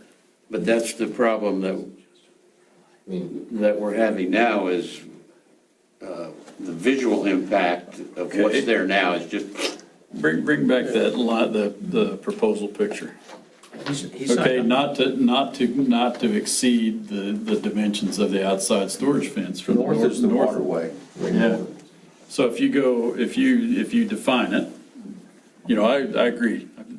We're giving them kind of carte blanche going north. Yeah. We probably need to limit that to some extent. And if we just go to the edge of that outside storage area, from the north edge of the building to the north edge of the outside storage building as display area, then you can define it, because then that would give a square to the right of way and to the north edge of the southern edge. Southern edge would be north of the north edge of the building. North edge would be the northern edge of the outside storage. I don't know what that distance is. Probably almost what he has right now. It's gonna be darn near, it's just gonna be defined. It's gonna be defined. And again, per the site plan, there's not gonna be anything going on the north side of the waterway. Right. That's not part of this approval. So you're not gonna have the whole 10-acre parcel lined with product without coming back before this board. Because really, everything that happens outside of this site plan is not a part of this conditional use permit, right? Everything, say that again, everything that, So even though it's one parcel, the conditional use permit is focused only on what's on the Tied to site this, plan. yes. So there's no possible way to line it with a half a mile of play toys and hunting blinds, Right. because that's outside of the conditional use permit. Well, yes, my biggest concern, even though I am a great promoter of expansion of business and growth of business and new business, is if we come to a conclusion and recommend this, I don't know what I'm going to see 2 years from now. I have no idea what I'm going to see.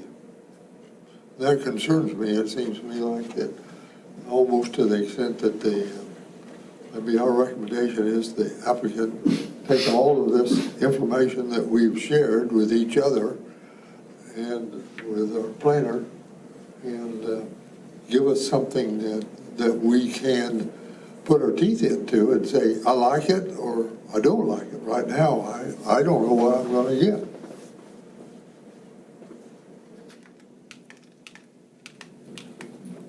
what you're seeing here may be a pretty good example of the types of products that he would sell that would require outside display. Maybe during the rebuttal phase or after my presentation, you could ask Mr. Miller if he has an idea of the types of products that you could expect to see out there as far as, his lawn structures, if you will. And maybe that would provide you some clarity, or you can do as you originally suggested.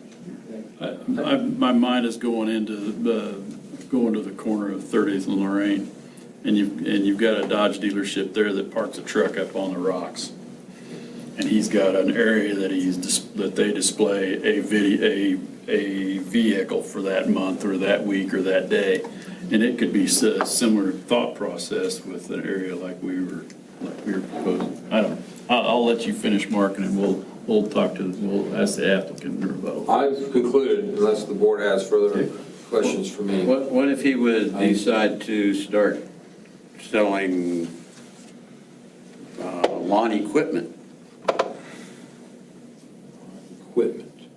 Is that Keith gets a competitor. is that going to be a different, now Keith will have to recuse himself. I mean, does that take us back to our opening discussion about conditional use, a new conditional use permit or not? I wouldn't commit to an answer right now. I'd have to probably have further discussions with him, is it something like Mr. Knisley's business where we're gonna have 50 or 60 of them, or are we talking about 2 or 3? I think those are the discussions, and that's part of my job is to review that and discuss that with the applicant and then make a determination. Plus, I'm pondering Harley's comment about it. You don't know what we're going to see there in 2 years, so I'm trying to, you mean the building or exactly how this is going to? This building, he's just going to rent it out to somebody building stuff, as I understand it. And we don't know what they're building. And we don't know what's going to be displayed there 2 years from now. Okay. It may be a bunch of deer stands, and it may be a bunch of decorative lawn furniture, and it may be Yard art. children's places, and I don't know. Well, I don't like tabling things, but I think we need to have the applicant come back with a drawing to scale of where that waterway is, where the parking spots are, where it is located off of the roads, and a clear spot of where this outside display needs to be, and then we can go from that. Because right now, it's just a circle, and it's a circle blocking a parking I spot. guess that's what I was trying to say, is I think we ought to table this, Yeah. give the applicant a chance to sell us on his project. Yeah. Do we need to give any advice on the number of parking spots? The advice has Yeah. already been In the given air? by the I'd planner. say 15 is a good number to shoot from. Because you're looking down the road of what this might be in the future. I mean, now we're minimal, and, you know, if it stays retail, it could need more parking spaces, so I'm agreed with 15, yeah. But if it becomes a different use, and then they have to come back to Back this here, conditional use yeah. permit, we Assuming we find out about it. we can't control what's gonna happen down the road. Mark, I have a question on the. Yes. As far as that front display area, did you have a specific article in mind when you recommended not doing that?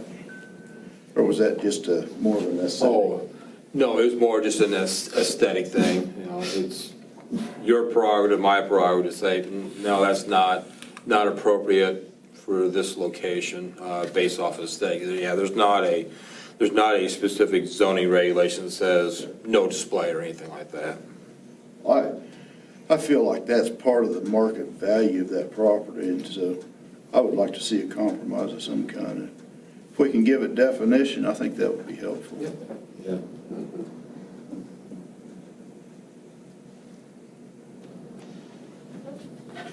Any other questions for staff? I think it's the board's prerogative. I think you could continue on, at least right now, and see if there's any public comment. If you want, you could listen to Mr. Miller, because we've had a lot of conversation during his rebuttal. I think ultimately, if the board decides, whatever you decide to table, you're going to want to continue the public hearing until the next available meeting, which would be in July. Give full direction to Mr. Miller and Mr. Yoder on what you're wanting to see with this. And then continue that public hearing. You'd still have that ability to listen to staff. You'd still have the ability to listen to the applicant explain further.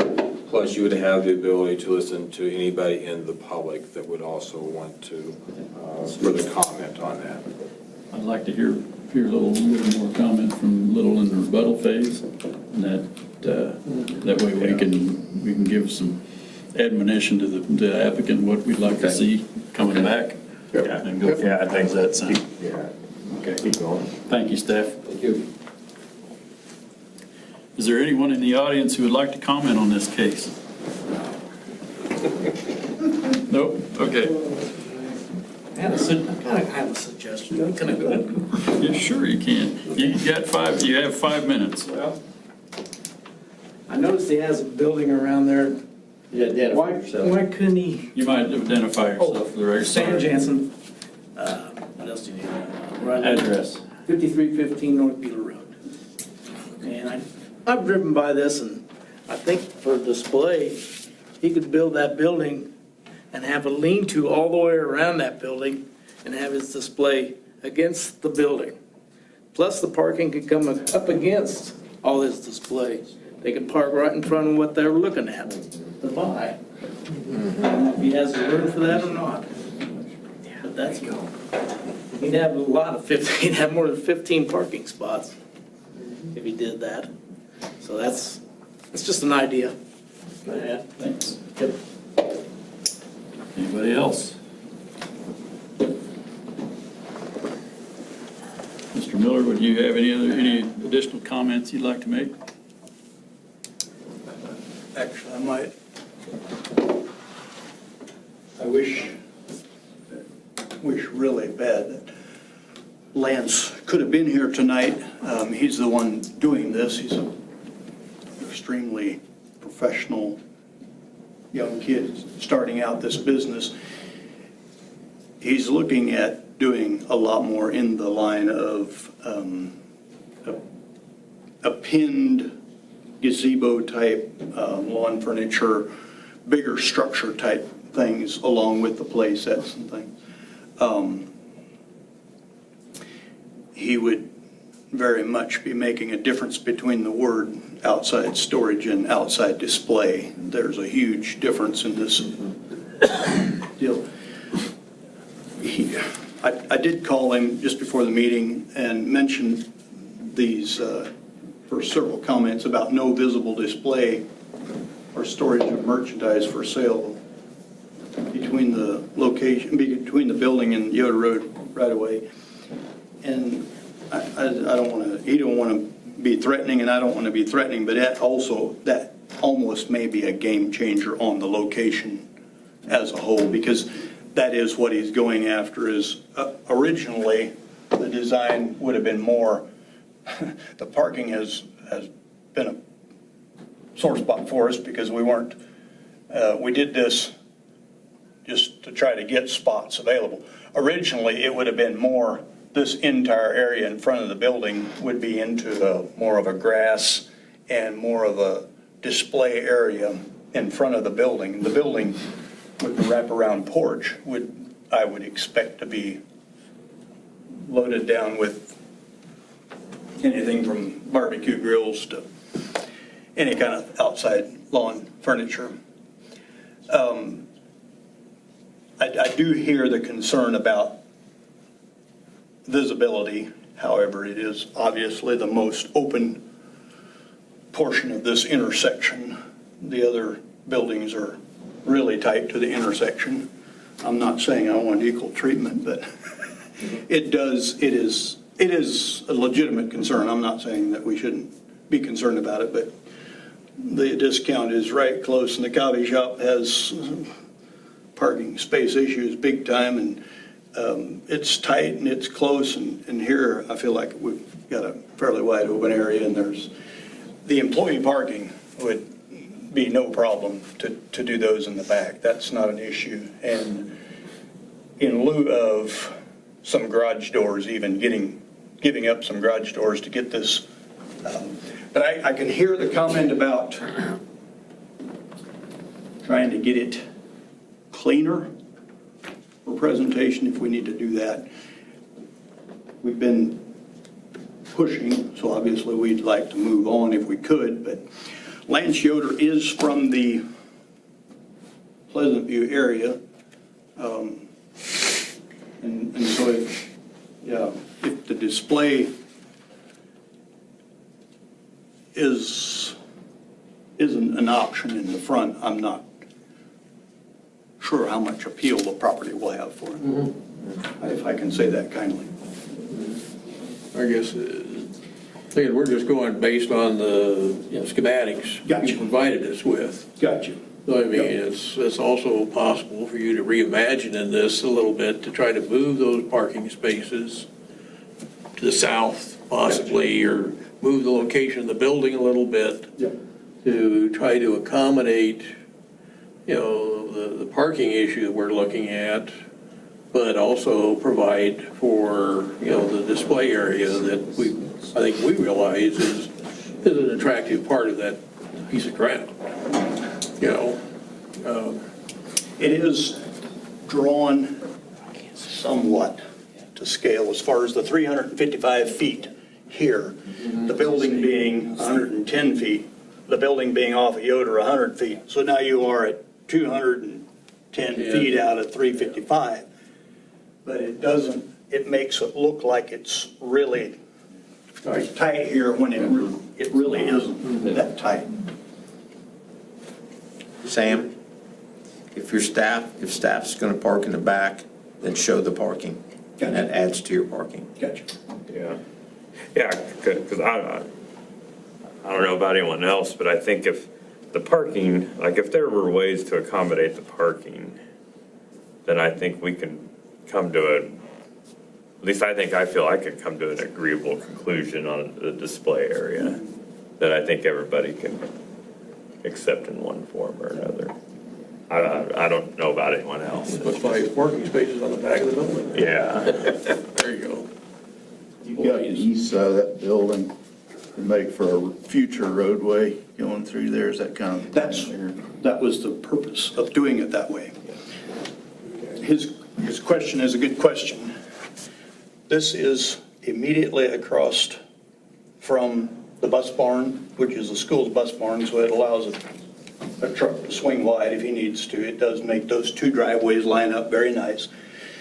If we were to do a waterway crossing there, through the waterway, and go out and have an exit further north on Yoder Road, getting away from the intersection, that was the reason for putting the building, locating the way we did.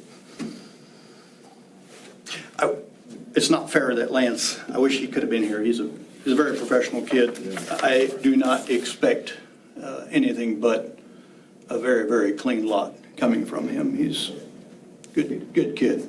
He does high-end work. He does very nice Yeah. high-end work. Yeah, he does very much high-end work. I see him actually being able to grab some very good, high-quality, not just the swing set or the hunting blinds, but more the gazebo type things. Is there room for parking along the north ditch line on Red Rock Road there? Right in here? Yeah, or on the west side of the driveway. There, here, definitely. Yeah. Yes, definitely. So make a, Yeah. just extend the rock a little further, closer to the ditch line. And I could easily see where a proposal from the group could be to do even a decorative type of a fence to make so that the road right-of-way is completely off limits. Because I do see that concern, where it would tend to creep into the Yoder Road right-of-way. But any fence, make sure it doesn't affect the side triangle. Gotcha. And that particularly true on signage. Yeah. Yep.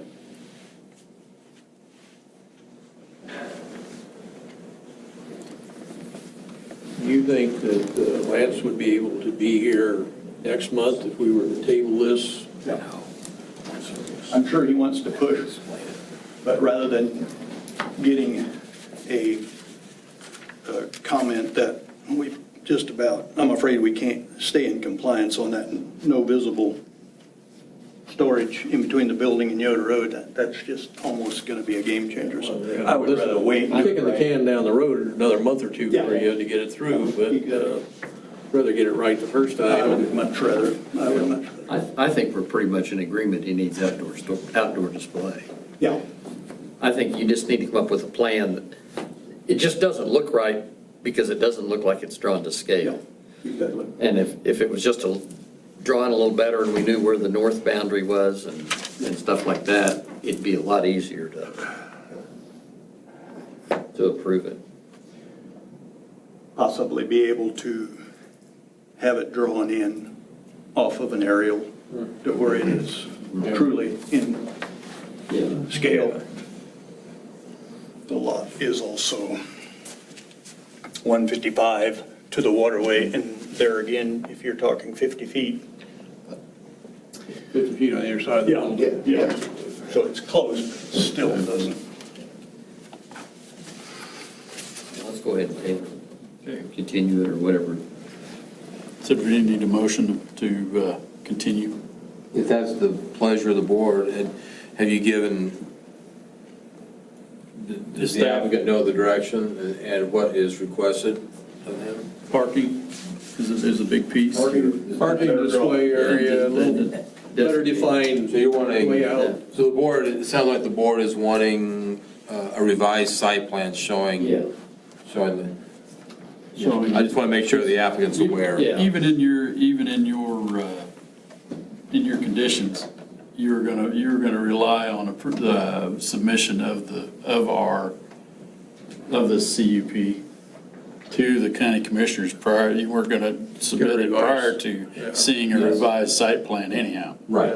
So let's get that first. Yeah. So let's get that If there first. were some changes made to that document, such as the removal of the display area or additional parking, we need to have that because the county commission has to be able to see that revised site And I plan. think we're, So if this board wants to see that, yeah. so revised site plan, including the minimum of 15 parking stalls, the defined display area that's going to be, that you are proposing in the northwest corner of this project.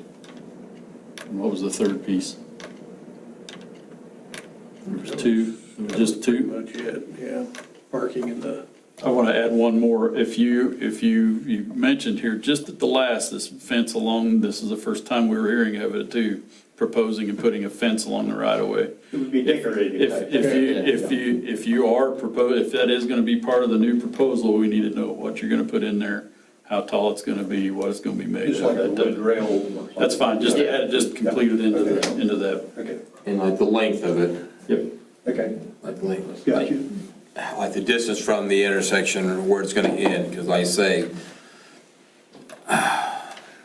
is the site triangle 90 and 60? I don't know. Probably. Open split rail fence is not gonna be much of that. If it's a split rail, yeah, that'd be fine. If you're talking, enclosed or something, or greater than 3 or 4 foot, then yeah, we want to know. But put that on, the type of fence you're proposing, the height of it, and the distance from the intersection.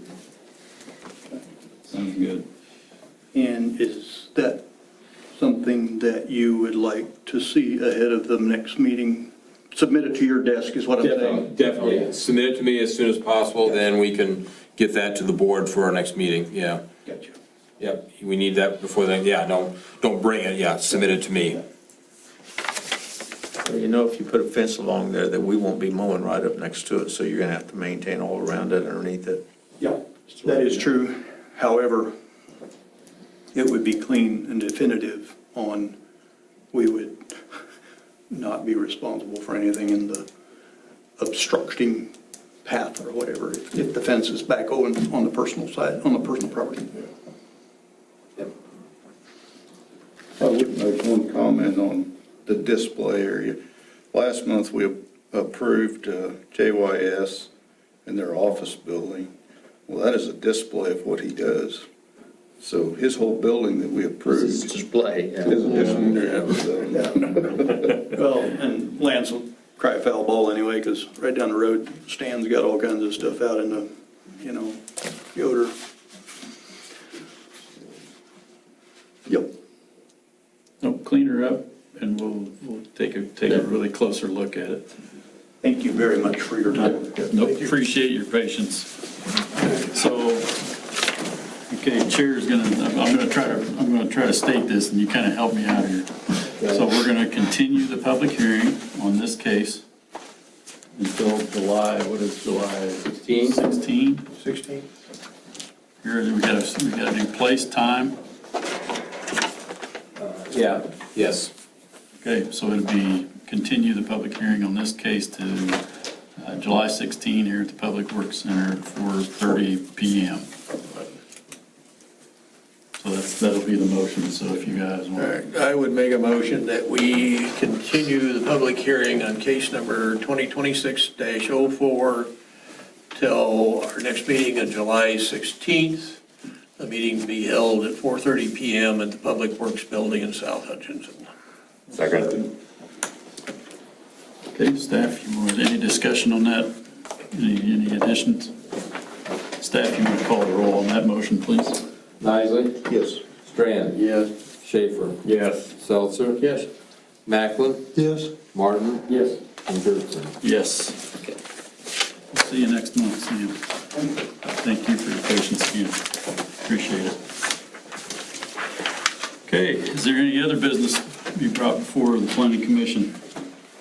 Yeah, we got item B. Oh, item B, sure enough, we do. I was getting ready to go.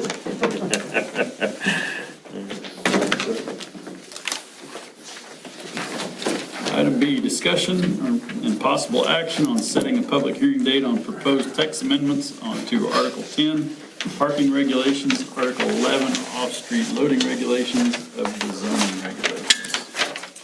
Staff, you gave us two copies, one a clean and one with, Yeah, the proposed changes are highlighted in yellow, and then after that, I took out all the strike-throughs and all the yellow and gave you a clean copy. We had, I believe, 3 changes. If you look at the yellow copy, the yellow highlights, I believe, last month under Article 10, on page 10.3, it was Mr. Seltzer's suggestion to change the word from reduce to the word change. So change the word reduce to change. And so it'll say the parking requirements in this article do not limit special requirements which may be imposed in connection with conditional uses, including adjustments to change the minimum number. So like the case we just heard, now we don't necessarily have to issue a waiver.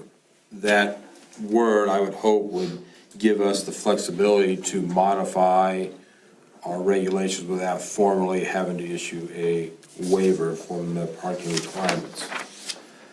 And the other change, and I think I have another change, was on the last page, on page 10-5. Number 4, that didn't quite read right after further discussion, so then I modified it to say, parking of vehicles shall not be permitted within a required setback except in a single-family residential permitted driveway, or except in single-family residential permitted driveways. So then upon further review this afternoon, I don't think single-family is appropriate, because what about multifamily or agricultural or triplex? Permitted driveway. So what about just residential drive? Well, what we're trying to say is, if you're a residential property, you can park your car in the setback area, but we're trying to eliminate that happening in commercial, industrial situations. Yeah, just get rid of single family, say residential. Get rid of the single family and say residential.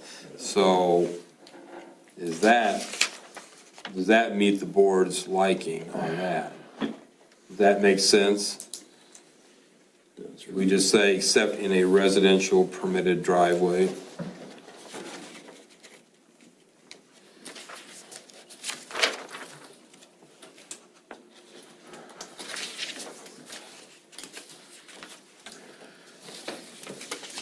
Right quick then, if you go to Article 11, I made the same change to that on page 11-1, where instead of using the word reduce, I put in the word change. So same thing under Article 10, with parking would apply to off-street loading spaces. Both of them with the intent of eliminating the need for us and the county commission to issue a waiver, a formal waiver of those requirements. Now, my hope is that we can look at that. If we don't believe a loading space is required, if we don't believe a certain number of required parking spaces required, now we can say 10 spaces is perfectly acceptable and not issue a waiver. That's really my intent of these two text amendments, is to avoid having to formally issue waivers.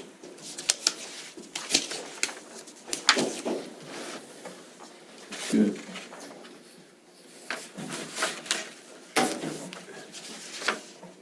I wasn't here, I have a question on page 10-4,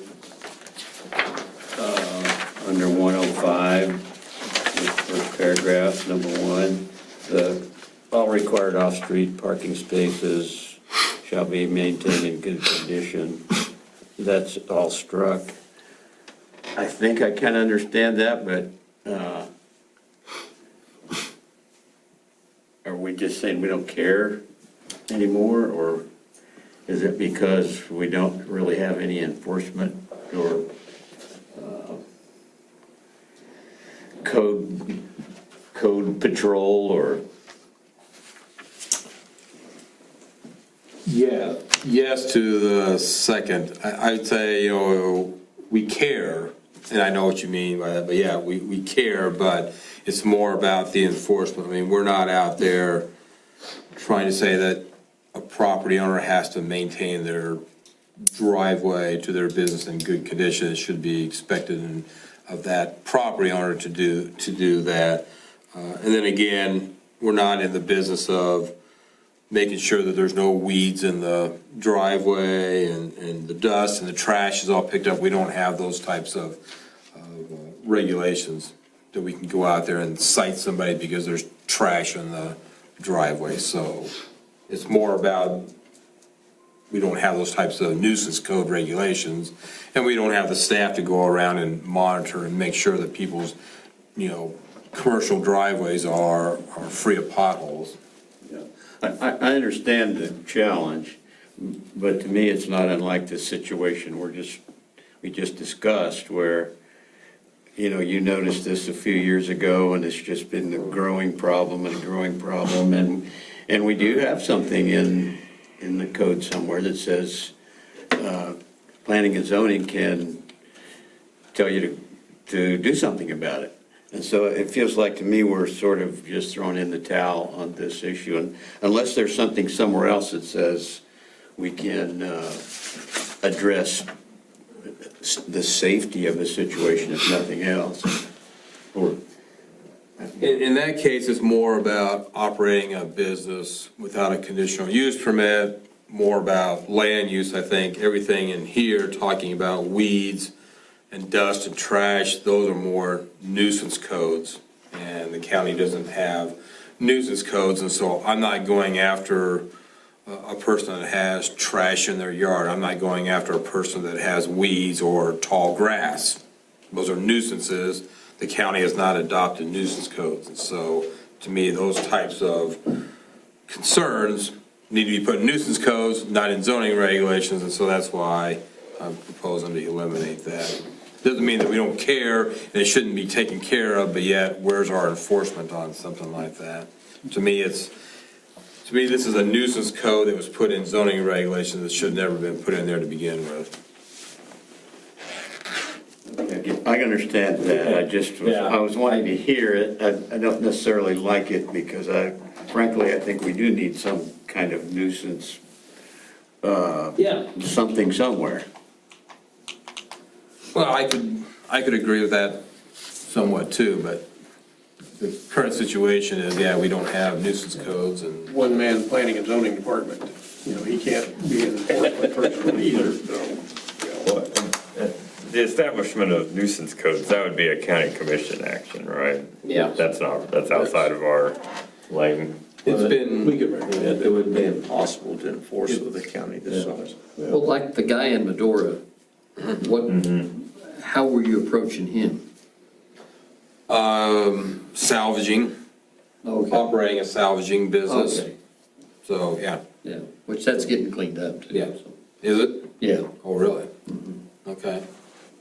I think the guy that owns the old hotel, I Yeah. think he bought that property, maybe. That's what I heard, but anyway, it's getting cleaned up. That was a situation where he was being accused of operating a salvage yard. Yeah. And so that's He was. a zoning, So that's a land use That's a issue. land use. Yeah, zoning that's a land, issue. okay, I'll go You know, for that, all I right. mean, if he had bag of trash just sitting out in front of his house, that's just trash, that's just a nuisance. And so Yeah. we don't have nuisance, so I would not be able to do anything about that. Okay. So was that similar to up by northwest of town, where there was a large number of cars on a property for a while and that got cleaned up? Was that a similar? Yeah. Salvage yard, yep. Or, because unlicensed vehicles are one of the few, if not the only nuisance that we have in zoning regulations still. That did not get removed. Junk cars is a nuisance code violation. Unless you're salvaging the vehicles for a business or parting the cars out to sell parts, then that's a business. But if you just have 10 junk cars, well, probably just because you do, that shouldn't be a zoning violation. That's more of a nuisance code violation. And so, but we still have that in our zoning regulations still. I've got a comment on 10.3, up there at the top. Page 10.3 or? Yeah. Page 10.3. Yeah. The required parking spaces for manufacturing or industrial establishment, Yeah. that's a lot of spaces if you have a big building. I mean, my building's 40,000 square feet, and I only got 23 employees and about 6 or 7 customers at a time. Mm-hmm. But that building could then be sold where you would have maybe 100 customers or 100 Yeah, but I don't know where to employees. put them, 'cause- Yeah. Again, yeah, that seems like that's a 80 lot. parking places. is a But, lot. you know, like I say, if you're manufacturing something, you got 100 employees, well, maybe not. If you're running your type of operation, that seems like a lot. The change that we made right below in 10.102.3 would permit the planning commission to say, yeah, you know, you're required to have 150 parking spaces, but you got 23 employees, you don't need that much. 25 parking spaces is good. That's the exact intent on why we're trying to make that change. Okay. And then not issue that. And I didn't, and like Jay, yeah, I think you might have been gone too for part of that discussion, you know. I didn't look at the required number of parking spaces for all these land uses. I just kind of left that alone as is, because that's meant to be like a starting point for a developer on here's what our regulations say. If you don't like that, then you can propose something different, and then this board can look at that and possibly make that approval. Okay. We were just having to do it through a waiver situation, which is just kind of cumbersome. And now I hope this change says, hey, you're required to have 100 spaces, but you really only need about 20. 20 is good with us, go for it. Gives you the power of the pen. Yes. Okay. That's, like I said, that was the number one intent for these text amendments.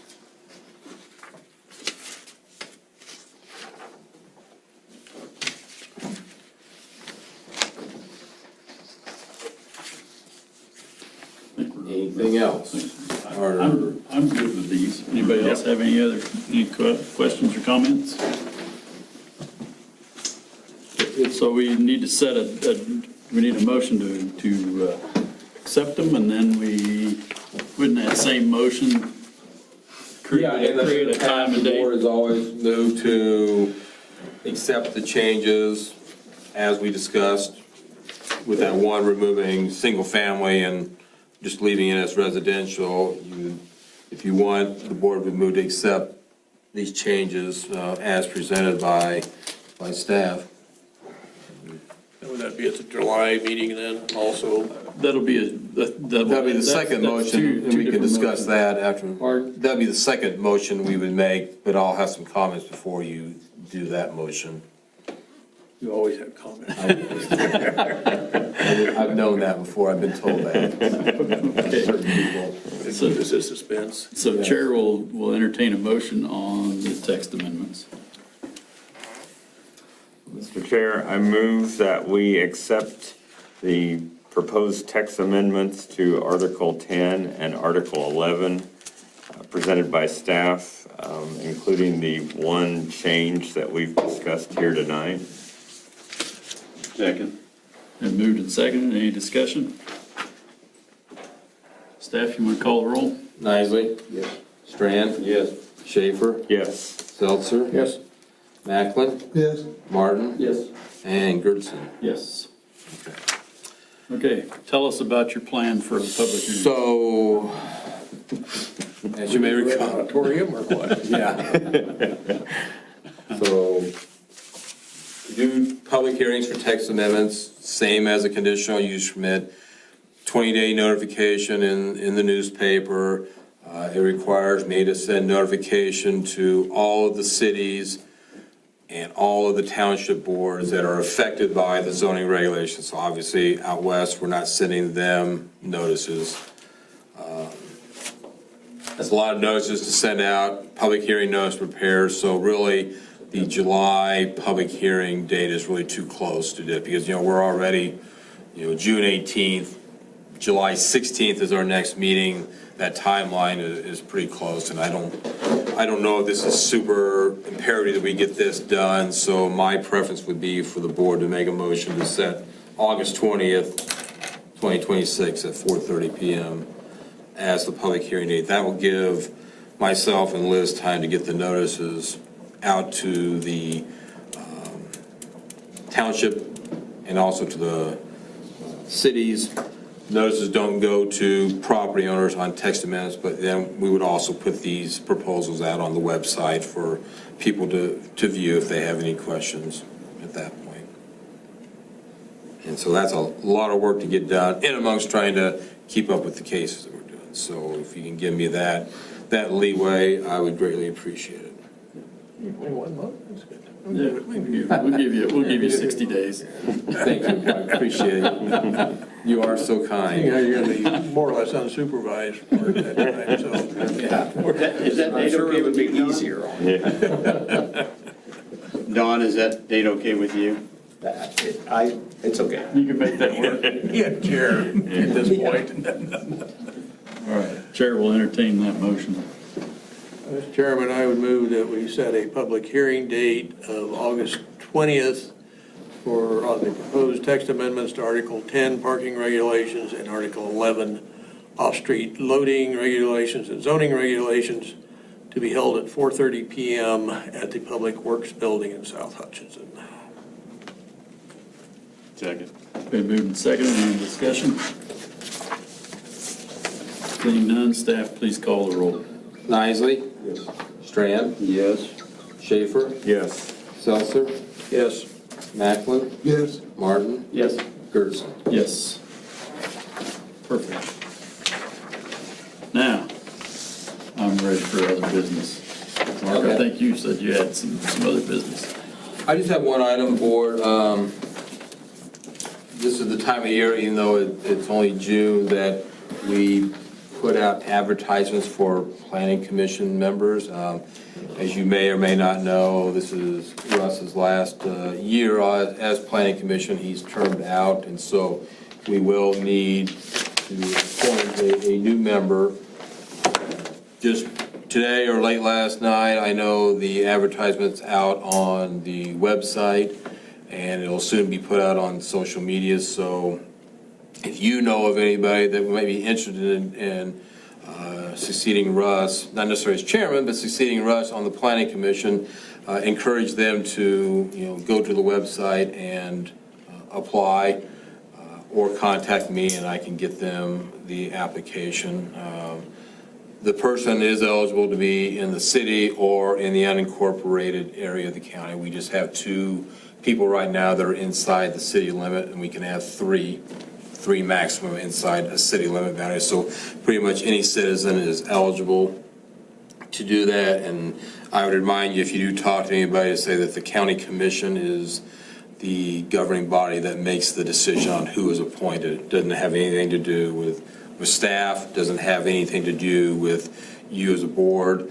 It doesn't make any difference where the person lives. The person could live right next door to you, and if the county commission chooses that, then that's their prerogative. So that will be out there right now. The deadline for that application we set for October the 16th of 2026, and then soon after, the county commission will have to make a decision on that. We were required by their policy to publish at least 90 days in advance, so that's why we do it always, usually in June. And what we try and do is let that run at least that 90 days, hopefully get somebody appointed, and then be able to get them in there for a one-on-one training with myself, and also hopefully maybe be able to attend a meeting in November or December to kind of see what it's like to be on the planning commission. So I just wanted to make mention of that to the board and to the public. And then also, I don't want to put you on the spot, Jack, or so, but your second term is ending, and so if you would like to reapply, then I can send you that link, and then you can consider reapplying. If you're returning on the planning commission, if your term is expiring and you want to come back, you still have to apply and formally be accepted by the county commission. It's not necessarily a given, but Yeah, so that's the only thing that I have for the board. Anything else from the board? Okay, we'll entertain a motion to adjourn. So move. Second. Been moved and seconded to adjourn. All in favor of adjournment, say aye. Aye. Opposed, same sign.